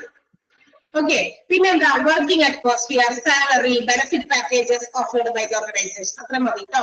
അപ്പൊ എന്തൊക്കെയാണ് ഇനി മറ്റൊരു റിക്രൂട്ട്മെന്റിനെ സംബന്ധിക്കുന്ന മറ്റൊരു ഫാക്ടറാണ് ഈ എംപ്ലോയീസിന് അവര് ഇത് നോക്കും, അവിടുത്തെ വർക്കിംഗ് ചുറ്റുപാട് ഒക്കെ നല്ലതാണോ, ഇത് ഇവിടെ എത്ര മോശമാണോ, എനിക്കിവിടെ ഒന്നും ജോലി ചെയ്യാൻ പറ്റില്ല, അല്ലെങ്കിൽ ഇവിടുത്തെ എന്താ പറയാ മറ്റ് എന്താ പറയാ നമ്മുടെ സൗകര്യങ്ങള്, നമ്മൾ ഒരുപാട് കാര്യങ്ങളൊക്കെ നമ്മൾ ആഗ്രഹിക്കുമ്പോൾ ഒരു ജോലി സ്ഥലത്ത് ചെല്ലുമ്പോൾ ആ ജോലി സ്ഥാപനത്തിൽ നമുക്ക് എങ്ങനെയൊക്കെ നമ്മുടെ വർക്കിംഗ് അറ്റ്മോസ്ഫിയർ ആയിരിക്കണം എന്ന് നമുക്കൊരു എക്സ്പെക്ടേഷൻ ഉണ്ട് അല്ലെ. അപ്പൊ നമുക്ക് അത് ആ ഒരു എക്സ്പെക്ടേഷന് മീറ്റ് ചെയ്യാൻ പറ്റുന്ന രീതിയിലുള്ള വർക്കിംഗ് സിറ്റുവേഷൻ ആണെങ്കിൽ നമ്മൾ അവിടെ പോകാനായിട്ട് ഇഷ്ടപ്പെടില്ല. ഉദാഹരണത്തിന് നല്ല വാഷ്റൂം ഇല്ല, നമുക്ക് ജോലി ചെയ്യാൻ ആവശ്യത്തിന് ചില ടൂൾസ് ഇല്ല. ഇപ്പൊ ഭയങ്കര ചൂടൊക്കെ ഉള്ള ഒരു സമയമാണ്, അവിടെ ഒരു ഫാനൊന്നും ഇല്ല, ഇവിടെ ജോലി ചെയ്യണം എന്ന് മാത്രം പറഞ്ഞിരിക്കുന്നു. ഇന്നത്തെ കാലഘട്ടത്തിലൊന്നും അതൊന്നും നടപ്പിലാകുന്ന കാര്യമല്ല അല്ലെ. അപ്പൊ working atmosphere, working conditions favourable ആയിരിക്കും ആൾക്കാർക്ക്, എന്നാലേ ആൾക്കാർ ജോലി കൊടുക്കും. അപ്പൊ റിക്രൂട്ട്മെന്റിനെ ബാധിക്കുന്ന മറ്റൊരു കാര്യം അതാണ്. പിന്നെ അവർക്ക് കൊടുക്കുന്ന സാലറി, എല്ലാവരും ഏതെങ്കിലും ഒരു സാലറി മതി ഞങ്ങൾ ജോലിക്ക് വരാമെന്ന് എല്ലാവരും ചിന്തിക്കില്ല, ചില ആളുകൾ മാത്രമേ അങ്ങനെ ചിന്തിക്കുള്ളൂ. പിന്നെ ബെനിഫിറ്റ്സ് ഓഫേർഡ്, അവർക്ക് കൊടുക്കാൻ ഉദ്ദേശിക്കുന്ന ബെനിഫിറ്റ് പാക്കേജസ് അതൊക്കെ എന്തൊക്കെയാണ് അതൊക്കെ നോക്കും. അതൊക്കെ ഉപയോഗിച്ച് നോക്കും. അതും എന്താ പറയാ റിക്രൂട്ട്മെന്റിനെ അഫക്ട് ചെയ്യുന്ന മറ്റൊരു ഫാക്ടറാണ്. ഏതാണ്? Working atmosphere, salary, benefit packages offered. Okay, അതാണ് നാലാമത്തെ റിക്രൂട്ട്മെന്റിനെ അഫക്ട് ചെയ്യുന്ന മറ്റൊരു പോയിന്റ്. ക്ലിയർ ആണോ? നാലാമത്തെ പോയിന്റ് മനസ്സിലായോ? വേറെ പറയണം. ഫോർത്ത് പോയിന്റ് നോട്ടിച്ച്. അഞ്ചാമത്തെ point growth rate of organisation. Growth with വേണ്ട കേട്ടാ. Growth rate of organisation. പിന്നെന്താ? ഓർഗനൈസേഷന്റെ വളർച്ചാ നിരക്ക്. അതായത് പണ്ട് നേരത്തെ ഉണ്ടായിരുന്ന എത്ര ആളുകൾ ജോലിക്കുണ്ടായിരുന്നു, അതിങ്ങനെ ഓർഗനൈസേഷൻ വളരുന്നു, അതായത് ഓർഗനൈസേഷന്റെ വളർച്ചാ നിരക്കിന് ആനുപാതികമായിട്ട് അല്ലെങ്കിൽ പ്രൊപ്പോഷണേറ്റ് ആയിട്ട് എന്തും വരും, റിക്രൂട്ട്മെന്റ് നിങ്ങൾ കൂടിക്കൊണ്ടിരിക്കും ഇല്ലേ? അങ്ങനെയല്ലേ? ഒരു ഹോസ്പിറ്റലിൽ ആകെ എന്താ പറയാ സാധാരണ ജനറൽ ആയിട്ടുള്ള കാര്യങ്ങൾക്ക് വരുന്ന പേഷ്യൻസ് വരുന്ന ഒരു ഹോസ്പിറ്റലായിരുന്നു. അവിടെ വലിയ സ്പെഷ്യാലിറ്റി ട്രീറ്റ്മെന്റുകളൊന്നുമില്ല. ഇപ്പൊ കാർഡിയോളജി ഉണ്ടായിരുന്നില്ല, പിന്നെ എന്താ പറയാ ഗൈനക്കോളജി ഉണ്ടായിരുന്നില്ല, പിന്നെ കുട്ടികളുടെ എന്താ പറയാ ഒബ്സ്റ്റെട്രിക്സ്, അതുപോലെ കുട്ടികളുടെ ഡോക്ടേഴ്സ് അല്ലെ, ഒഫ്താൽമോളജി, അങ്ങനെയൊക്കെ ഒരുപാട് പീഡിയാട്രിക്സ് ഒക്കെ ഉണ്ട്. അതൊന്നും ഉണ്ടായിരുന്നില്ല. പക്ഷെ കുറെ കഴിയുമ്പോൾ ഓർഗനൈസേഷൻ ബിക്കംസ് ഡെവലപ്ഡ്. നമുക്കറിയാം ഓരോ വർഷം ചെയ്യുന്നതോറും ഈ ഹോസ്പിറ്റൽസ് അവരുടെ പുതിയ കാര്യങ്ങൾ, മാറ്റങ്ങൾ, അപ്ഡേഷൻസ് കൊണ്ടുവരും, ഇംപ്രൂവ്മെന്റ് കൊണ്ടുവരും, പുതിയ ഡിപ്പാർട്ട്മെന്റുകൾ ആഡ് ഓൺ ചെയ്യും. അങ്ങനെ ഓർഗനൈസേഷൻ എന്ത് ചെയ്യും? പതുക്കെ വളർന്നു വരും. ഏതൊക്കെ സ്കൂളുകൾ അങ്ങനെ വളർന്നു വരുന്നത് ആലോചിച്ചൊക്കെ. നമുക്ക് ചുറ്റും കാണുന്ന ചില സ്കൂളുകൾ, പണ്ട് സ്കൂളിൽ ഉണ്ടായിരുന്നു കൂട്ടാ, ഇപ്പൊ എന്തോരം ഡെവലപ്ഡ് ആയി. കാരണം they add more and more sections, കൂടുതൽ സെക്ഷൻസ് ആഡ് ചെയ്തു, കൂടുതൽ ഡിപ്പാർട്ട്മെന്റുകൾ അവിടെ വന്നു. ചില സ്കൂളുകൾ, ചില കോളേജുകൾ അങ്ങനെ ഡെവലപ്ഡ് ആയിട്ടുണ്ട്. മിക്കവാറും ഹോസ്പിറ്റൽസും അങ്ങനെ ഡെവലപ്ഡ് ആകുന്നതാണ് അല്ലെ. അപ്പൊ അങ്ങനെ വരുമ്പോൾ എന്ത് പറ്റും, കൂടുതൽ എൻഹാൻസ്മെന്റ് അവരുടെ ഓർഗനൈസേഷന്റെ വളർച്ചയിൽ വരുമ്പോൾ it also increases the number of recruitments. അപ്പൊ എന്ത് പറ്റും, കൂടുതൽ റിക്രൂട്ട്മെന്റ് വേണ്ടേ വേണ്ടേ നിങ്ങൾ പറ, വേണ്ടി വരുമോ? ഹലോ ഞാൻ ഇടയ്ക്കിടയ്ക്ക് വിളിച്ചു നിർത്തുന്ന പോലെ എനിക്ക് തോന്നുന്നത്. വേണം, യെസ് അങ്ങനെ തന്നെ വേണം. അപ്പൊ according to the growth rate, ഓർഗനൈസേഷന്റെ വളർച്ചാ നിരക്കിന് പ്രൊപ്പോർഷനേറ്റ് ആയിട്ട് the number of recruitment should also be increased. എന്ത് ചെയ്യണം, ആളുകളുടെ റിക്രൂട്ട് ചെയ്യേണ്ട ആളുകളുടെ എണ്ണവും വർദ്ധിച്ചു വരും. അപ്പൊ അതും മറ്റൊരു ഫാക്ടറാണ്. Next one, level of seasonality operations. അത്രയും മതി കേട്ടോ. സീസണാലിറ്റി ഓപ്പറേഷൻസ് എന്ന് പറയുന്ന പോയിന്റ് അവിടെ വെച്ച് നിർത്തിക്കോ, അത്രയും മതി. അതാണ് മറ്റൊരു ഫാക്ടർ. എന്ന് വെച്ചാൽ ഇപ്പൊ പല സീസൺസ് ആയിട്ടുള്ള സമയത്ത് പല ഓർഗനൈസേഷനിലും എന്താ പറയാ കുറച്ച് റിക്രൂട്ട്മെന്റ് കൂടുതൽ വരും. നമ്മുടെ ഉദാഹരണത്തിന് നമ്മുടെ കൊറോണ വന്ന സമയത്തെ അവിടെയൊക്കെ സാധാരണ ഉണ്ടായിരുന്ന നഴ്സുമാര് ഡോക്ടർമാരൊക്കെ ഉണ്ടായിരുന്നു. പക്ഷെ കൊറോണ അങ്ങോട്ട് ഭയങ്കരമായിട്ട് സ്പ്രെഡ് ആയി കഴിഞ്ഞപ്പോ ഹോസ്പിറ്റൽസിൽ എന്താ പറയാ വീടുകളിലൊക്കെ നഴ്സിംഗ് പഠിച്ച ആരെങ്കിലും പെണ്ണിൽ പോരട്ടെ കേട്ടോ എന്ന് പറഞ്ഞിട്ട് കുറെ ആളുകൾക്ക് അന്നാളിൽ ആ ഒരു കുറച്ച് കാലഘട്ടത്തേക്ക് 1.5 കൊല്ലത്തോളം അവർക്ക് ജോലി കിട്ടി. ഉണ്ടോ നിങ്ങളുടെ പരിസരത്ത് അങ്ങനെയൊക്കെ ഉണ്ടോ? ആരെങ്കിലും അങ്ങനെ കിട്ടിയവരാരെങ്കിലും ഉണ്ടോ? കൊറോണയുടെ ടൈമില് അവിടെ ചിലപ്പോ എന്തെങ്കിലും റീസൺസ് കൊണ്ട് നമ്മൾ ബ്രേക്ക് ചെയ്ത് നിർത്തിയായിരിക്കും നമ്മുടെ ജോലി. ചിലപ്പോൾ കുട്ടികളായിട്ട് കുട്ടികളെ നോക്കാനായിട്ട് ഒരു ഇത്തിരി ആവട്ടെ, അപ്പോഴേക്കും പിന്നെ ജോലി അന്വേഷിച്ചുകൊണ്ടിരിക്കുന്നു, കിട്ടിയിട്ടൊന്നുമില്ല.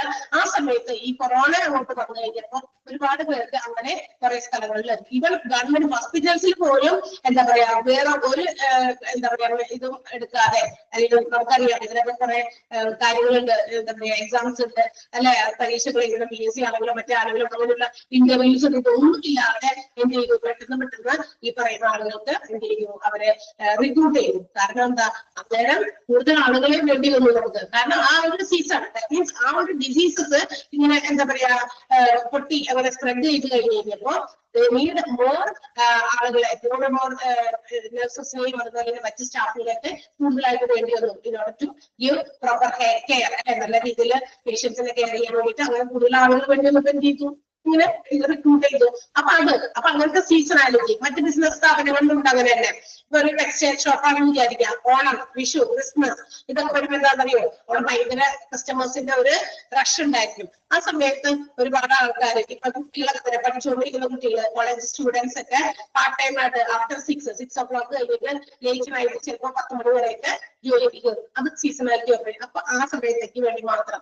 കാരണം അപ്പൊ കൂടുതൽ ആളുകൾ വേണ്ടി വരും. അപ്പൊ ചിലപ്പോ അവരുടെ സ്റ്റാഫിനോടോ ഒക്കെ പറയും, കുട്ടികൾ അടുത്ത വീട്ടിലെ കുട്ടികൾ അല്ലെങ്കിൽ ഒരു സ്വന്തം മക്കളൊക്കെ ഉണ്ടെങ്കിൽ അവരെ ഈ പറഞ്ഞ പോലെ ജോലിക്കൊക്കെ കൊണ്ടുവരാം. കാരണം അവർക്ക് ഒരു ഫിക്സഡ് എമൗണ്ട് പറഞ്ഞിട്ട് ആ ഒരു 2-3 മാസത്തേക്കൊക്കെ അതിന് വേണ്ടിയിട്ട്, മനസ്സിലായോ? അങ്ങനെയൊക്കെയുള്ള സീസണാലിറ്റി ഓപ്പറേഷൻസ് നടത്തുമ്പോൾ മോർ റിക്രൂട്ട്മെന്റ്, കൂടുതൽ എംപ്ലോയീസിന്റെ ആവശ്യം വരും. കാരണം അവിടെ ഭയങ്കര കസ്റ്റമേഴ്സിന്റെ ഒരു ഇതല്ലേ. അപ്പൊ ഇപ്പൊ അവരെയൊക്കെ ഡീൽ ചെയ്യാനായിട്ട് ഉള്ള സ്റ്റാഫിന് ചിലപ്പോൾ പറ്റിയെന്ന് പറയും. അങ്ങനെ വരുമ്പോഴും അത് എന്താ പറയാ റിക്രൂട്ട്മെന്റ് വേണ്ടി വരും. അതുകൊണ്ടാണ് അതും ഒരു റിക്രൂട്ട്മെന്റിനെ അഫക്ട് ചെയ്യുന്ന ഫാക്ടറാണ്. Last one, cultural, economic and legal factors. നമ്മുടെ നാടിന്റെ ഏത് പ്രദേശത്തിന്റെ ആയാലും അവിടുത്തെ സാംസ്കാരിക, സാമ്പത്തിക, നിയമപരമായിട്ടുള്ള ഫാക്ടേഴ്സും നമ്മുടെ റിക്രൂട്ട്മെന്റിനെ ബാധിക്കും. അതായത് ചില നിയമവശങ്ങളുണ്ടായിരിക്കും, സാമ്പത്തികമായിട്ടുള്ള ചില കാര്യങ്ങളുണ്ടായിരിക്കും. ഇപ്പൊ റിക്രൂട്ട്മെന്റിന് വേണ്ടിയിട്ട് ചിലപ്പോൾ ചില റിക്രൂട്ട്മെന്റുകൾ നടത്തുമ്പോൾ ഇത്ര രൂപ എന്താ പറയാ ഒരു എമൗണ്ടായിട്ട് അവിടെ കെട്ടിവെക്കണം, അങ്ങനെയൊക്കെ കണ്ടിട്ടുണ്ട് നമ്മൾ അല്ലെ, ഒരു പോർഷൻ പോലെ. പിന്നെ അവിടുത്തെ കൾച്ചറൽ ആയിട്ടുള്ള സാംസ്കാരികപരമായിട്ടുള്ള കാര്യങ്ങളിലും ഒക്കെ ബേസ്ഡ് ആണ് റിക്രൂട്ട്മെന്റ് നടത്തുമ്പോൾ. അപ്പൊ റിക്രൂട്ട്മെന്റിനെ എഫക്ട് ചെയ്യുന്ന ലാസ്റ്റത്തെ ഒരു ഫാക്ടറാണ് cultural, economic and legal factors. നമ്മുടെ ഫാക്ടേഴ്സ് ഇമ്പോർട്ടന്റ് ആണ്. പക്ഷെ ഞാൻ പറഞ്ഞ അത്രയും വരെ, വരയ്ക്കാൻ പറഞ്ഞ അത്രയും വരെ, അടയാളപ്പെടുത്തിയ അത്രയും വരെ നിങ്ങൾ പഠിച്ചാൽ മതി. ഫുൾ അറ്റം വരെയുള്ള സെന്റൻസ് നോക്കണമെന്നില്ല. ഏതൊക്കെയാണ് ഇപ്പോ പറഞ്ഞത്?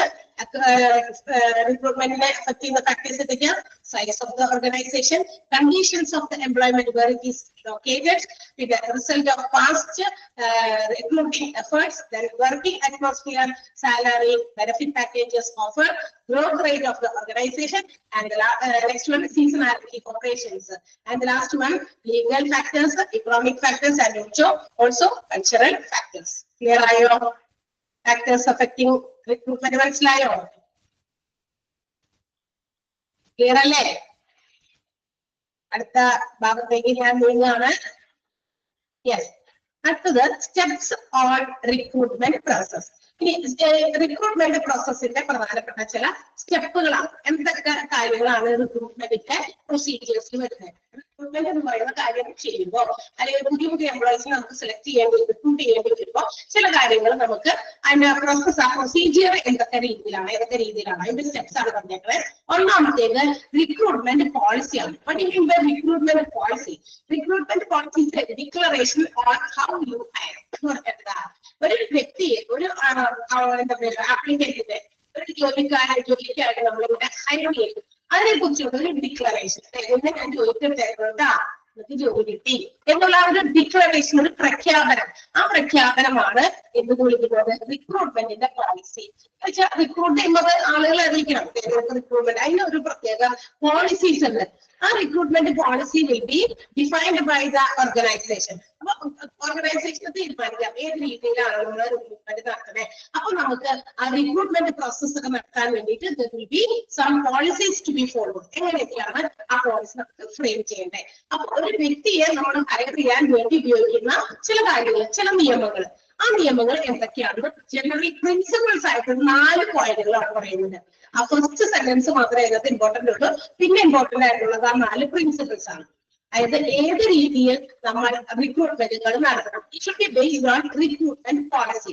റിക്രൂട്ട്മെന്റുകളുടെ പോളിസിക്ക് അനുസൃതമായിട്ടാണ് എന്ത് ചെയ്യേണ്ടത്? റിക്രൂട്ട് ചെയ്യേണ്ടത്. അങ്ങനെ ചെയ്യുമ്പോൾ നമ്മൾ ചില പ്രധാനപ്പെട്ട കാര്യങ്ങൾ മനസ്സിൽ വെക്കണം. റിക്രൂട്ട്മെന്റ് നടത്തുമ്പോൾ ഒന്നെന്താ? To select and employ the best qualified persons for each job. ഓരോ ജോലിക്കും വളരെ ബെസ്റ്റ് ആയിട്ടുള്ള അല്ലെങ്കിൽ ക്വാളിഫൈഡ് ആയിട്ടുള്ള ആളുകളെ സെലക്ട് ചെയ്യുക, ജോലിക്കാകുക. മാത്രം ഒന്നാമത്തെ പോയിന്റ്. എന്ത് ചെയ്യണം? To select and employ best qualified of persons for each job. ഓരോ ജോലിക്കാരെ നമ്മൾ തിരഞ്ഞെടുക്കുമ്പോൾ ആ ജോലിക്ക് വേണ്ടിയിട്ടുള്ള ക്വാളിഫിക്കേഷൻ, നല്ല ക്വാളിഫിക്കേഷൻ ആവശ്യമുണ്ടോ എന്ന് നോക്കി സെലക്ട് ചെയ്യാം, ജോലി കൊടുക്കുക. ഒന്നാമത്തെ കാര്യം. അപ്പൊ എന്താ പറയാ, റിക്രൂട്ട്മെന്റ് പോളിസിയുടെ ഒന്നാമത്തെ പ്രിൻസിപ്പിൾ ആണ്. റിക്രൂട്ട്മെന്റ് പോളിസി എന്ന് പറയുന്നത് നമ്മൾ എങ്ങനെയാണ് ആളുകളെ ഹയർ ചെയ്യുന്നത് അതിന്റെ ഒരു ഡിക്ലറേഷൻ. അതിനെയാണ് നമ്മൾ റിക്രൂട്ട്മെന്റ് പോളിസി എന്ന് പറയാം. ആ റിക്രൂട്ട്മെന്റ് പോളിസി ചെയ്യുമ്പോൾ നമ്മൾ കൺസിഡർ ചെയ്യുന്ന കുറച്ച് പ്രിൻസിപ്പിൾസ് ഉണ്ട്. ജനറൽ ആയിട്ടുള്ള 4 പ്രിൻസിപ്പിൾസ് ഉണ്ട്. ഒന്നാമത്തെ പ്രിൻസിപ്പിൾ ആണ് നമ്മൾ പറഞ്ഞത്. ഒന്നാമത്തെ പ്രിൻസിപ്പിൾ മനസ്സിലായോ? ആ 4 പ്രിൻസിപ്പിൾ ഇമ്പോർട്ടന്റ് ആണ്. ഫസ്റ്റ് സെന്റൻസ്, ആ ഒരു റിക്രൂട്ട്മെന്റ് പോളിസി എന്ന് പറഞ്ഞിരിക്കുന്നതിന്റെ ഫസ്റ്റ് സെന്റൻസും ഇമ്പോർട്ടന്റ് ആണ്. ക്ലിയർ ആയോ? ഒന്നാമത്തെ പോയിന്റ് മനസ്സിലായോ? ഞാൻ രണ്ടാമത്തെ പോയിന്റിലേക്ക് പോകാണ്.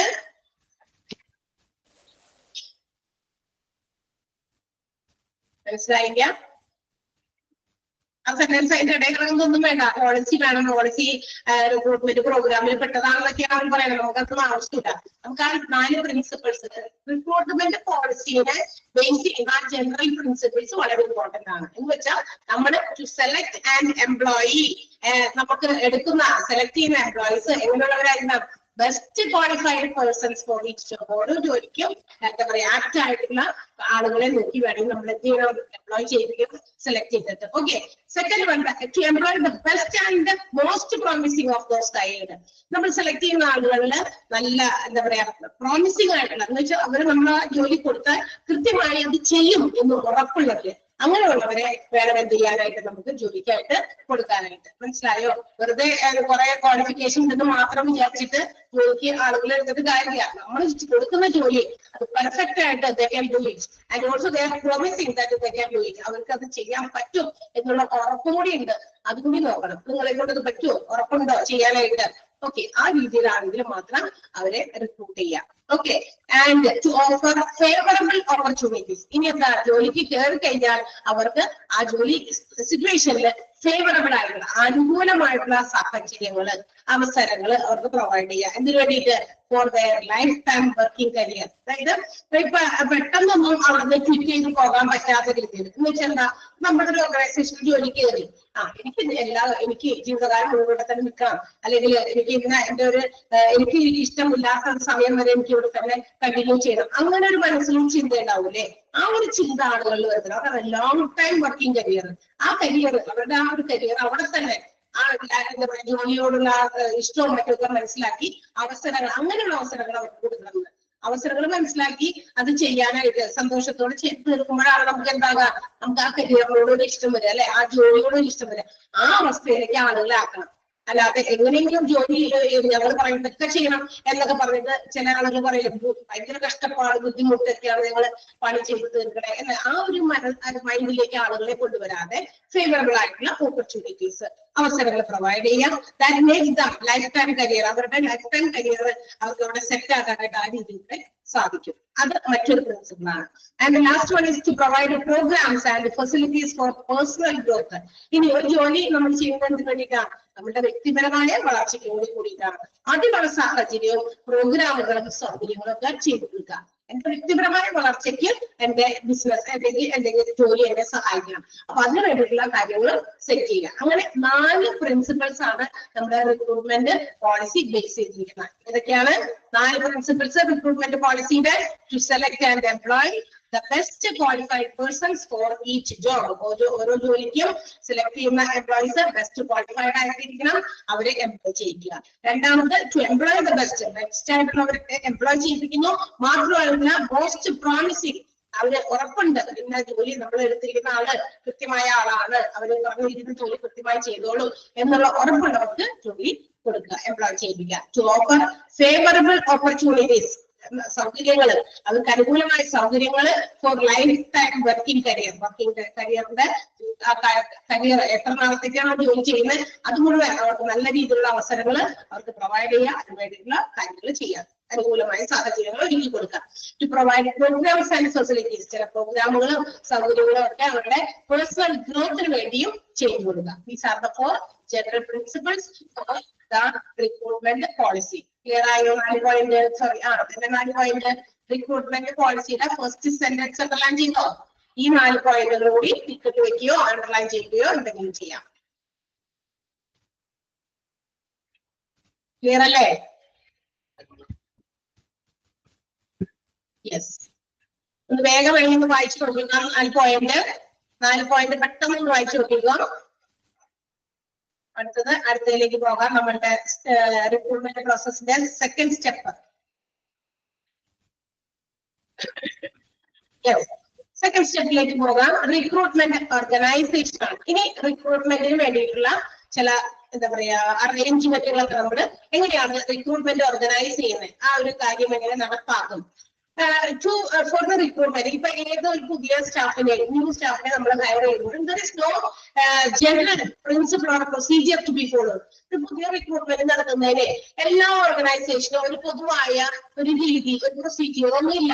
എന്ന് വെച്ചാൽ ഇപ്പൊ ഇവിടുത്തെ ഈ ബിസിനസ് സ്ഥാപനം എങ്ങനെയാണ് പുതിയ എംപ്ലോയീസിനെ സെലക്ട് ചെയ്യുന്നത് അല്ലെങ്കിൽ ഹയർ ചെയ്യുന്നത്, അതുപോലെ ആയിരിക്കണമെന്നില്ല ഒരു ഹോസ്പിറ്റലിലെ പുതിയ എംപ്ലോയീസിനെ ഹയർ ചെയ്യുന്നത്, അതുപോലെ ആയിരിക്കില്ല വേറൊരു ടെക്സ്റ്റൈൽ ഷോപ്പിലെ ബിസിനസ്സിലേക്ക് എംപ്ലോയീസിനെ ഹയർ ചെയ്യുന്നത്. മനസ്സിലായി? എല്ലാവർക്കും they have their own customized procedure. എല്ലാവർക്കും എന്തുണ്ട്? അവരുടേതായ സ്വന്തമായ ഒരു രീതിയുണ്ട് പുതിയ റിക്രൂട്ട്മെന്റ് നടത്താൻ, പുതിയ ആളുകളെ എംപ്ലോയീസിനെ ഹയർ ചെയ്യാൻ. Each and every organisation have their own customized procedure. അവർക്ക് അവരുടേതായ കസ്റ്റമേഴ്സിന് എംപ്ലോയീസിനെ തിരഞ്ഞെടുക്കാനുള്ള ഒരു കസ്റ്റമൈസ്ഡ് ആയിട്ടുള്ള രീതിയുണ്ട്. ഇപ്പൊ ഇവിടെ പുതിയ ടീച്ചേഴ്സിന് ആവശ്യമുണ്ട്. ഇവിടെ എങ്ങനെയാണ് റിക്രൂട്ട്മെന്റ് നടത്തുന്നത്, ഏതൊക്കെ കാര്യങ്ങളുടെ ബേസിസിലാണ് റിക്രൂട്ട്മെന്റ് നടത്തുന്നത്, അതാണെന്നില്ല വേറെ ഒരു സ്ഥാപനത്തില്. അതാണ് ഈ പറഞ്ഞിരിക്കുന്നത്. മനസ്സിലായോ? അപ്പൊ ഒരു ജനറൽ പ്രൊസീജിയർ ഇല്ല ഒരു പുതിയ സ്റ്റാഫിനെ ഹയർ ചെയ്യാനായിട്ട്. അവർക്ക് എല്ലാവർക്കും കസ്റ്റമൈസ്ഡ് ആയിട്ടുള്ള, എന്താ കസ്റ്റമൈസ്ഡ് എന്ന് പറഞ്ഞാൽ കസ്റ്റമൈസ്ഡ് കേട്ടോ നിങ്ങള്? കസ്റ്റമൈസ്ഡ് പ്രോഡക്റ്റ് എന്നൊക്കെ കേട്ടിട്ടുണ്ടോ? ഇപ്പൊ നമ്മളിപ്പോ ചില ബൊട്ടിക്സ് ഒക്കെ നമ്മൾ അറിയാലോ, ഒരുപാട് ഇതൊക്കെ നമ്മൾ കാണുന്നത് വീഡിയോസ് ഒക്കെ ഇൻസ്റ്റാഗ്രാമിലായാലും ഒക്കെ ആയാലും. അപ്പൊ അവര് ഇങ്ങനെയൊക്കെ മെറ്റീരിയൽസ് ഒക്കെ നമ്മളെ ഡിസ്പ്ലേ ചെയ്ത് കാണിക്കുക അല്ലെ, ബൊട്ടിക്സ് ഒക്കെ എത്ര രൂപ എന്നൊക്കെ പറഞ്ഞിട്ട് അതിന്റെ കൂടെ തന്നെ അവര് സ്റ്റിച്ച് ചെയ്തത് കാണിക്കും. ഇനി കസ്റ്റമൈസ്ഡ് സ്റ്റിച്ചിങ്സ് ആണ് ഓൾസോ ഓഫർ ചെയ്യുന്നുണ്ടെന്ന് പറഞ്ഞിട്ടൊക്കെ അവർ പരസ്യം കൊടുക്കും. കാരണം വെച്ചാൽ നിങ്ങൾ പറയുന്ന രീതിയിൽ ഞങ്ങൾ സ്റ്റിച്ച് ചെയ്ത് തരാമെന്ന്. അതാണ് കസ്റ്റമൈസ്ഡ് എന്ന് അതുണ്ട്, കസ്റ്റമേഴ്സിന്റെ ഇഷ്ടപ്രകാരം. അത് തന്നെ. അപ്പൊ ഇവിടെ കസ്റ്റമേഴ്സിന്റെ ഇഷ്ടപ്രകാരം എന്ന് പറഞ്ഞു കഴിഞ്ഞാൽ ഇപ്പൊ റിക്രൂട്ട്മെന്റുകൾ നടത്തുമ്പോൾ ആ ഓരോ ഓർഗനൈസേഷനും അവര് റിക്രൂട്ട് ചെയ്യാൻ പോകുന്ന എംപ്ലോയീസ് അവരുടെ ഇഷ്ടപ്രകാരം കൂടിയൊക്കെ അല്ലെങ്കിൽ അവരുടേതായ ഓരോ എന്റർപ്രൈസും അവരുടേതായ രീതിയിലാണ് എന്ത് ചെയ്യുന്നത്, ഓരോ പ്രത്യേക രീതിയിൽ റിക്രൂട്ട്മെന്റുകൾ നടത്തുന്നത്. പക്ഷെ ആ റിക്രൂട്ട്മെന്റുകൾ കസ്റ്റമൈസ് പ്രകാരം ആണെങ്കിലും they have to consider one thing. ഒരു കാര്യം ശ്രദ്ധിക്കേണ്ടതുണ്ട്. The desired quantity of employees, the desired quality of employees, with at the minimum possible cost. നമുക്ക് എത്ര ആൾക്കാരെ വേണം, എത്ര എംപ്ലോയീസിന് വേണം, എന്താ പറയുക, എന്ത് ക്വാളിറ്റി, ഏത് ക്വാളിഫിക്കേഷനുള്ള ആൾ വേണം, അത് രണ്ടും നമ്മൾ കൺസിഡർ ചെയ്യുമ്പോഴും മറ്റൊരു കാര്യം കൂടി ശ്രദ്ധിക്കുക, ഏറ്റവും മിനിമം പോസിബിൾ കോസ്റ്റിലുള്ള ആളുകളെ ഹയർ ചെയ്യാനായിട്ട് നോക്കുക. എന്ന് വെച്ചാൽ എന്താ, ഭയങ്കര സാലറി ഓഫർ ചെയ്ത ഇഷ്ടംപോലെ ആൾക്കാർ ജോലിക്ക് വരും അല്ലെ, ഇത്ര 1 ലക്ഷം രൂപ സാലറി കൊടുക്കുന്നു, ഇത്രയും ജോലി ചെയ്യുന്നുള്ളൂ, ഇത്രയും രൂപ സാലറി, അപ്പോഴേക്കും ആൾക്കാരൊക്കെ എന്ത് ചെയ്യും, എന്താ ഒരു പോസ്റ്റിലേക്ക് അപ്ലൈ ചെയ്യും. അങ്ങനെയൊന്നും നടക്കാൻ പോകില്ല, അതൊക്കെ സ്വപ്നമായി കാണണം. എന്താണ്, ഏറ്റവും ചുരുങ്ങിയ സാലറി ഓഫർ ചെയ്തുകൊണ്ട് ഏറ്റവും നല്ല ക്വാളിഫൈഡ് ആയിട്ടുള്ള ആളുകളെ വാങ്ങിക്കുക. അതിലാണ് കഴിവ് ഓർഗനൈസേഷന്. അതാണ് ഞാൻ നേരത്തെ പറഞ്ഞത്. ചില ഓർഗനൈസേഷന്റെ ഗുഡ്, ചില ഓർഗനൈസേഷന്റെ സൽപ്പേര്, അങ്ങനെയുള്ള ഓർഗനൈസേഷനിലേക്ക് കൂടുതൽ ആപ്ലിക്കേഷൻസ് വരാനായിട്ട് സാധ്യതയുണ്ട്, വേക്കൻസി ഉണ്ടെന്നറിയുന്നു. കാരണം എന്താ, അവിടെ ചെറുതാണെങ്കിലും ചെറിയ സാലറി ആണെങ്കിലും കുഴപ്പമില്ല, അവിടെ ജോലിക്കാരനാകുക എന്നുള്ളതിലാണ് കാര്യം. ചില ആൾക്കാരെ അങ്ങനെ ചിന്തിക്കില്ലേ, പൈസ ഞാൻ നോക്കുന്നില്ല, ബിക്കോസ് എനിക്ക് ഈ ഒരു ഓർഗനൈസേഷനിൽ ജോലിക്കാരനായാൽ മാത്രം മതി, അതാണ് ഞാൻ എയിം ചെയ്തത്, അത്രേ ഉള്ളൂ. സാലറി ഒക്കെ സെക്കൻഡ് തിങ് ആണ്, വേറെ ഒരു രീതിയാണ്, അതൊന്നും ഞാൻ നോക്കിയിട്ട് പോകില്ല. അപ്പൊ അങ്ങനെ ആക്കുക, മിനിമം സാലറി കൊടുത്ത് ഓഫർ ചെയ്ത് മാക്സിമം ക്വാളിഫൈഡ് ആയിട്ടുള്ള ആളുകളെ ഹയർ ചെയ്യാം. അതാണ് റിക്രൂട്ട്മെന്റിന്റെ മറ്റൊരു സ്റ്റെപ്പ്. റിക്രൂട്ട്മെന്റ് ചെയ്യുമ്പോൾ ഈ കാര്യം കൂടി ശ്രദ്ധിക്കണം. അപ്പൊ എന്താ പറഞ്ഞത്, each enterprise has its own customized procedure for hiring employees. Employees-നെ ഹയർ ചെയ്യുന്നതിന് ഓരോ എന്റർപ്രൈസിനും അവരുടേതായ കസ്റ്റമൈസ്ഡ് രീതിയുണ്ട്. പക്ഷെ അത് ബേസ് ചെയ്യുന്നത് desired quantity and desired quality of man power at minimum possible കോസ്റ്റിലായിരിക്കണം എന്ന് മാത്രം. ക്ലിയർ ആയോ? Recruitment organisation. Okay, each enterprise has its own customised procedure എന്നുള്ള സെന്റൻസ് അണ്ടർലൈൻ ചെയ്യാം. ഓർഗനൈസേഷൻ, റിക്രൂട്ട്മെന്റ് ഓർഗനൈസേഷൻ എന്ന് പറയുന്ന ആ ഒരു പോയിന്റിലെ, ആ സ്റ്റെപ്പിലെ രണ്ടാമത്തെ സെന്റൻസ് ഒന്ന് അണ്ടർലൈൻ ചെയ്യാം.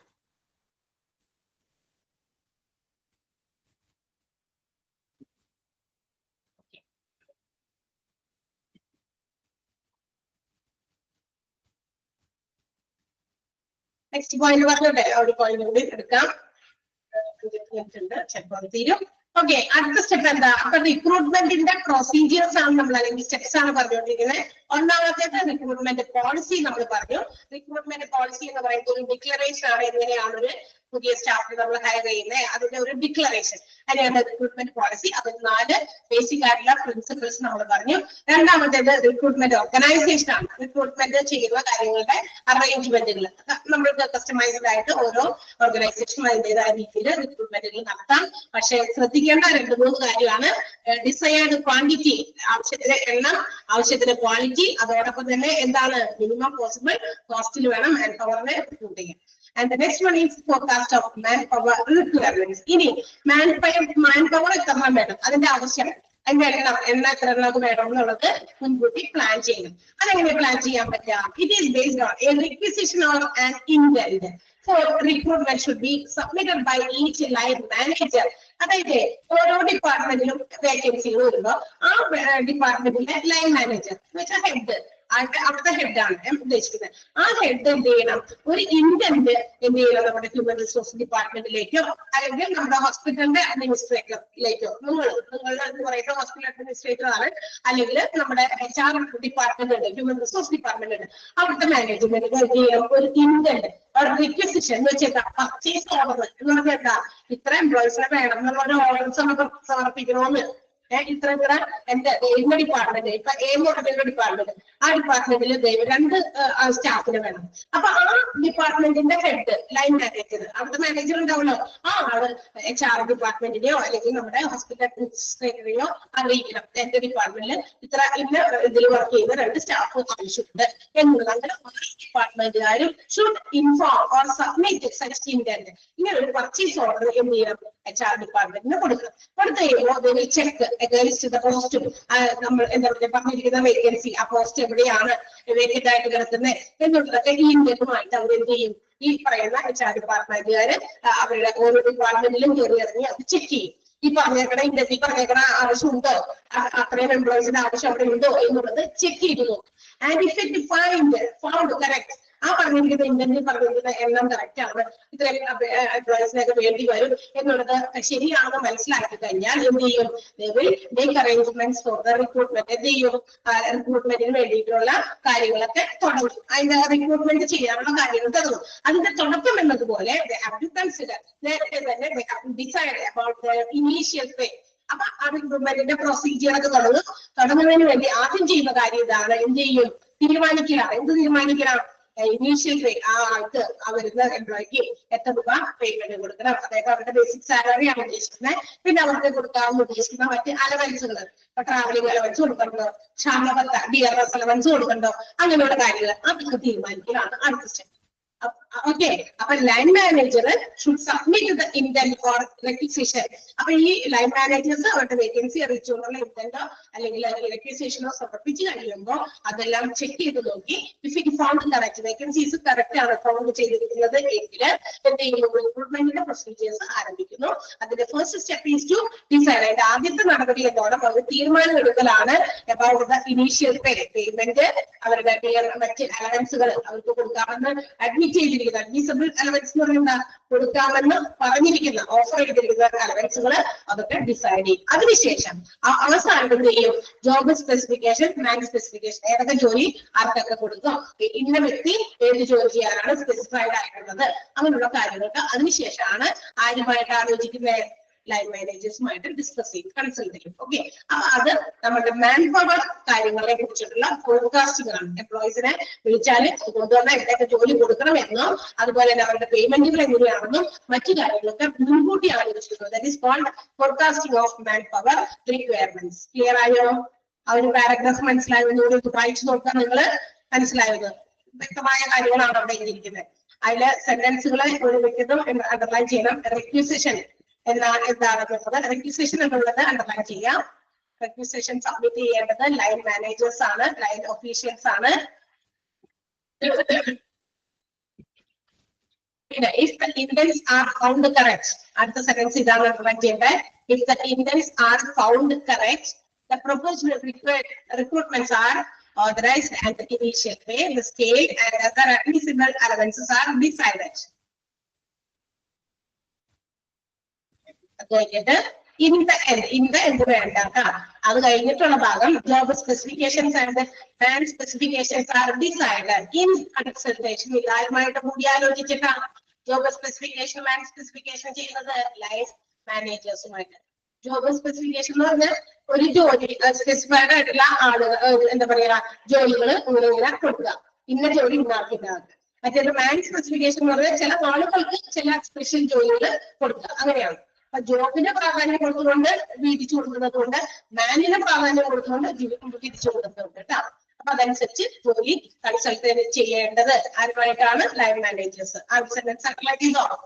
If the intents are found correct എന്നുള്ളതും വേണം. Job specifications and man specifications എന്ന് പറയുന്ന സെന്റൻസും അണ്ടർലൈൻ ചെയ്യാം.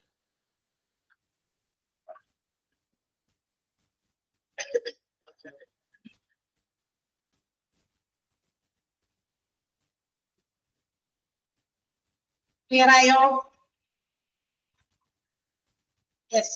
അടുത്ത സ്റ്റെപ്പാണ് development of sources of recruitment. ഇനി നമുക്ക് അത് വളരെ സിമ്പിൾ ആയിട്ടുള്ള ഒരു കാര്യമായതുകൊണ്ട് ഞാൻ ജസ്റ്റ് വേഗം ഒന്ന് പറയാം. ക്ലിയർ അറിയില്ലെങ്കിൽ അടുത്ത സ്റ്റെപ്പ് ഒന്നുകൂടി പറയാം. ബിക്കോസ് എന്താ പറയുക, അതും ഒരു ക്വസ്റ്റ്യൻ ക്യാരക്ടർ വെച്ചിട്ടുണ്ട്. സിമ്പിൾ ആണ്. ഇനി നമുക്ക് റിക്രൂട്ട് ചെയ്യാനുള്ള ആൾക്കാരെ നമുക്ക് എവിടെയൊക്കെ കിട്ടുന്നു? പ്രധാനമായിട്ടും റിക്രൂട്ട്മെന്റിന് നമുക്ക് കിട്ടുന്ന രണ്ട് സോഴ്സസ്, രണ്ട് ഉറവിടങ്ങൾ. ഒന്ന് ഇന്റേണൽ സോഴ്സും ഒന്ന് എക്സ്റ്റേണൽ സോഴ്സും. സിമ്പിൾ ആണ്. ഇന്റേണൽ സോഴ്സ് എന്ന് പറഞ്ഞാൽ എന്താ? റിക്രൂട്ട്മെന്റിന് നമുക്ക് ഇന്റേണലിൽ നിന്ന് ആൾക്കാരെ കിട്ടുന്നു. Payroll of the organisation. അതേ ഓർഗനൈസേഷന്റെ പേറോളിലുള്ള ആൾക്കാർ എന്ന് പറഞ്ഞാൽ അവിടുത്തെ സ്റ്റാഫുകൾ തന്നെ, അവിടുത്തെ എംപ്ലോയീസിനെ തന്നെ നമ്മൾ എന്ത് ചെയ്തു? പ്രൊമോഷൻ കൊടുത്തോ അല്ലെങ്കിൽ അപ്ഗ്രേഡ് ചെയ്തോ അല്ലെങ്കിൽ ഈ ഡിപ്പാർട്ട്മെന്റിൽ നിന്ന് മറ്റൊരു ഡിപ്പാർട്ട്മെന്റിലേക്ക് ട്രാൻസ്ഫർ ചെയ്തോ അല്ലെങ്കിൽ ചിലപ്പോഴൊക്കെ ഡിമോട്ട് ചെയ്തോ. ഡിമോട്ട് ചെയ്യാന്ന് പറഞ്ഞാൽ എന്താ? ഈ പ്രൊമോഷൻ ഓപ്പോസിറ്റാണ് ഡിമോഷൻ എന്ന് പറഞ്ഞാൽ എന്താ? സ്ഥാനം കയറ്റം, അതിന്റെ മറ്റൊരു ഓപ്പോസിറ്റ്, അതായത് അതിന്റെ നേരെ വിപരീതം സ്ഥാനം ഇറക്കാം. സ്ഥാനക്കാരുടെ എപ്പോഴും കൊടുക്കാം. ചില ആളുകളുടെ ജോലി അവരുടെ എക്സ്പീരിയൻസ് കുറച്ച് കൂടുതൽ എക്സ്പീരിയൻസ് ഉണ്ട്, വർഷങ്ങളായിട്ട് കുറെ ഒരേ ഫീൽഡിൽ വർക്ക് ചെയ്യുന്നു. അപ്പൊ ആളുടെ ജോലിയുടെ മഹിമയും മഹത്വം ഒക്കെ കണ്ടിട്ട് കുറച്ചുകൂടി പ്രൊമോട്ട് ചെയ്ത് കൊടുക്കാം.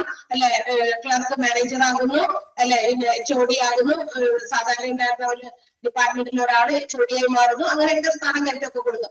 അതേസമയം തന്നെ സ്ഥാന ഇറക്കം കൊടുക്കും. അതെപ്പോഴാണ് അവരുടെ ജോലിയിൽ സാറ്റിസ്ഫൈഡ് അല്ല, ഉഴപ്പ് കാണിക്കുന്നു, അങ്ങനെയുള്ള ചില കാര്യങ്ങൾക്ക് പണിഷ്മെന്റ് എന്ന രീതിയിൽ ഡിമോഷൻസ് കൊടുക്കാറുണ്ട്.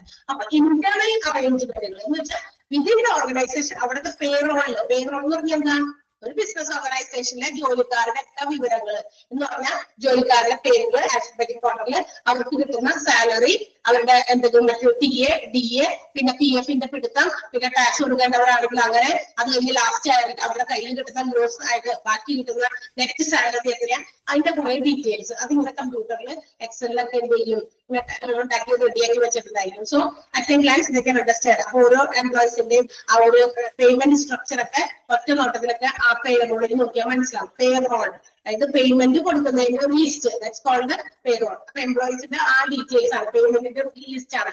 അവിടെയുള്ള ആൾക്കാരെ തന്നെ തിരിച്ചും മറിച്ചും ഈ ഡിപ്പാർട്ട്മെന്റിൽ അപ്പുറത്തേക്ക് ട്രാൻസ്ഫർ ചെയ്തായിരിക്കാം, ഇന്ന പൊസിഷനിലൂടെ പ്രൊമോഷൻ കൊടുത്തിട്ടായിരിക്കാം, മറ്റൊരു പൊസിഷനിലൂടെ ഡിമോട്ട് ചെയ്തതായിരിക്കാം. അങ്ങനെ അവിടെ തന്നെ വർക്കിംഗ് എക്സിസ്റ്റിംഗ് ആയിട്ടുള്ള വർക്ക് ഫോഴ്സിൽ തന്നെ നമ്മൾ എന്ത് ചെയ്യുന്നു, അഡ്ജസ്റ്റ്മെന്റുകൾ നടത്തുന്നു. അതിനെയാണ് നമ്മൾ ഇന്റേണൽ സോഴ്സസ് എന്ന് വിളിക്കുക.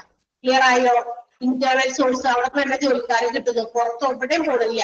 ആ ഓർഗനൈസേഷന് ഉള്ളിൽ തന്നെ അങ്ങോട്ടും ഇങ്ങോട്ടൊക്കെ മാറ്റി മറിച്ച ആൾക്കാരെ ഇടുന്നു.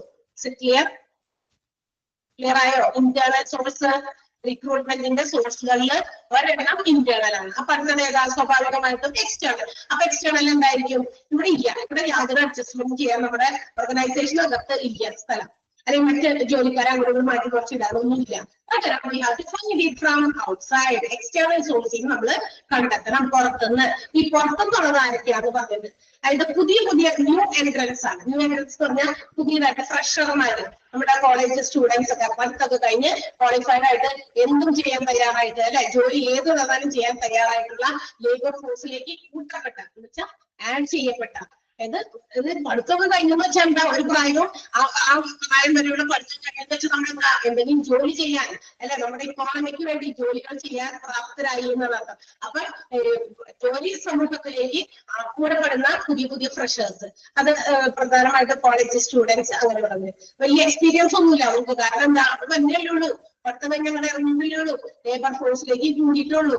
പക്ഷെ അവർക്ക് എക്സ്പീരിയൻസ് ഇല്ലാന്ന് മാത്രം. ഓക്കെ, പൊട്ടൻഷ്യൽ ആണ്, പക്ഷെ ഭയങ്കര കഴിവുള്ളവരൊക്കെ അതിനകത്ത് ഉണ്ടാവും. കാരണം പുതിയ ജനറേഷനിൽ വരുമ്പോൾ കൂടുതൽ എന്താ പറയാ അഡ്വാൻസ്ഡ് ആയിട്ടുള്ള ആൾക്കാരാണ് അവരൊക്കെ. കാരണം കൂടുതൽ മാധ്യമങ്ങളെ കൈകാര്യം ചെയ്യുന്നവരാണ്, കൂടുതൽ ടെക്നോളജി ഉപയോഗിക്കുന്നവരാണ്. So they have many potentiality. അവർക്ക് കൂടുതൽ കഴിവുകൾ ഉണ്ടായിരിക്കും. അത് കഴിവുള്ളവരാണ്, പക്ഷെ അത് ഉപയോഗിക്കാൻ മാത്രം. പക്ഷെ അവസരം കിട്ടിയാൽ അവരത് ഉപയോഗിച്ചോ. ഓക്കെ, പിന്നെ ആരാ? എക്സ്റ്റേണൽ അൺഎംപ്ലോയിഡ്, കുറെ ജോലി ഇല്ലാതെയൊക്കെ നടക്കുന്ന കുറെ ആൾക്കാരുണ്ട്.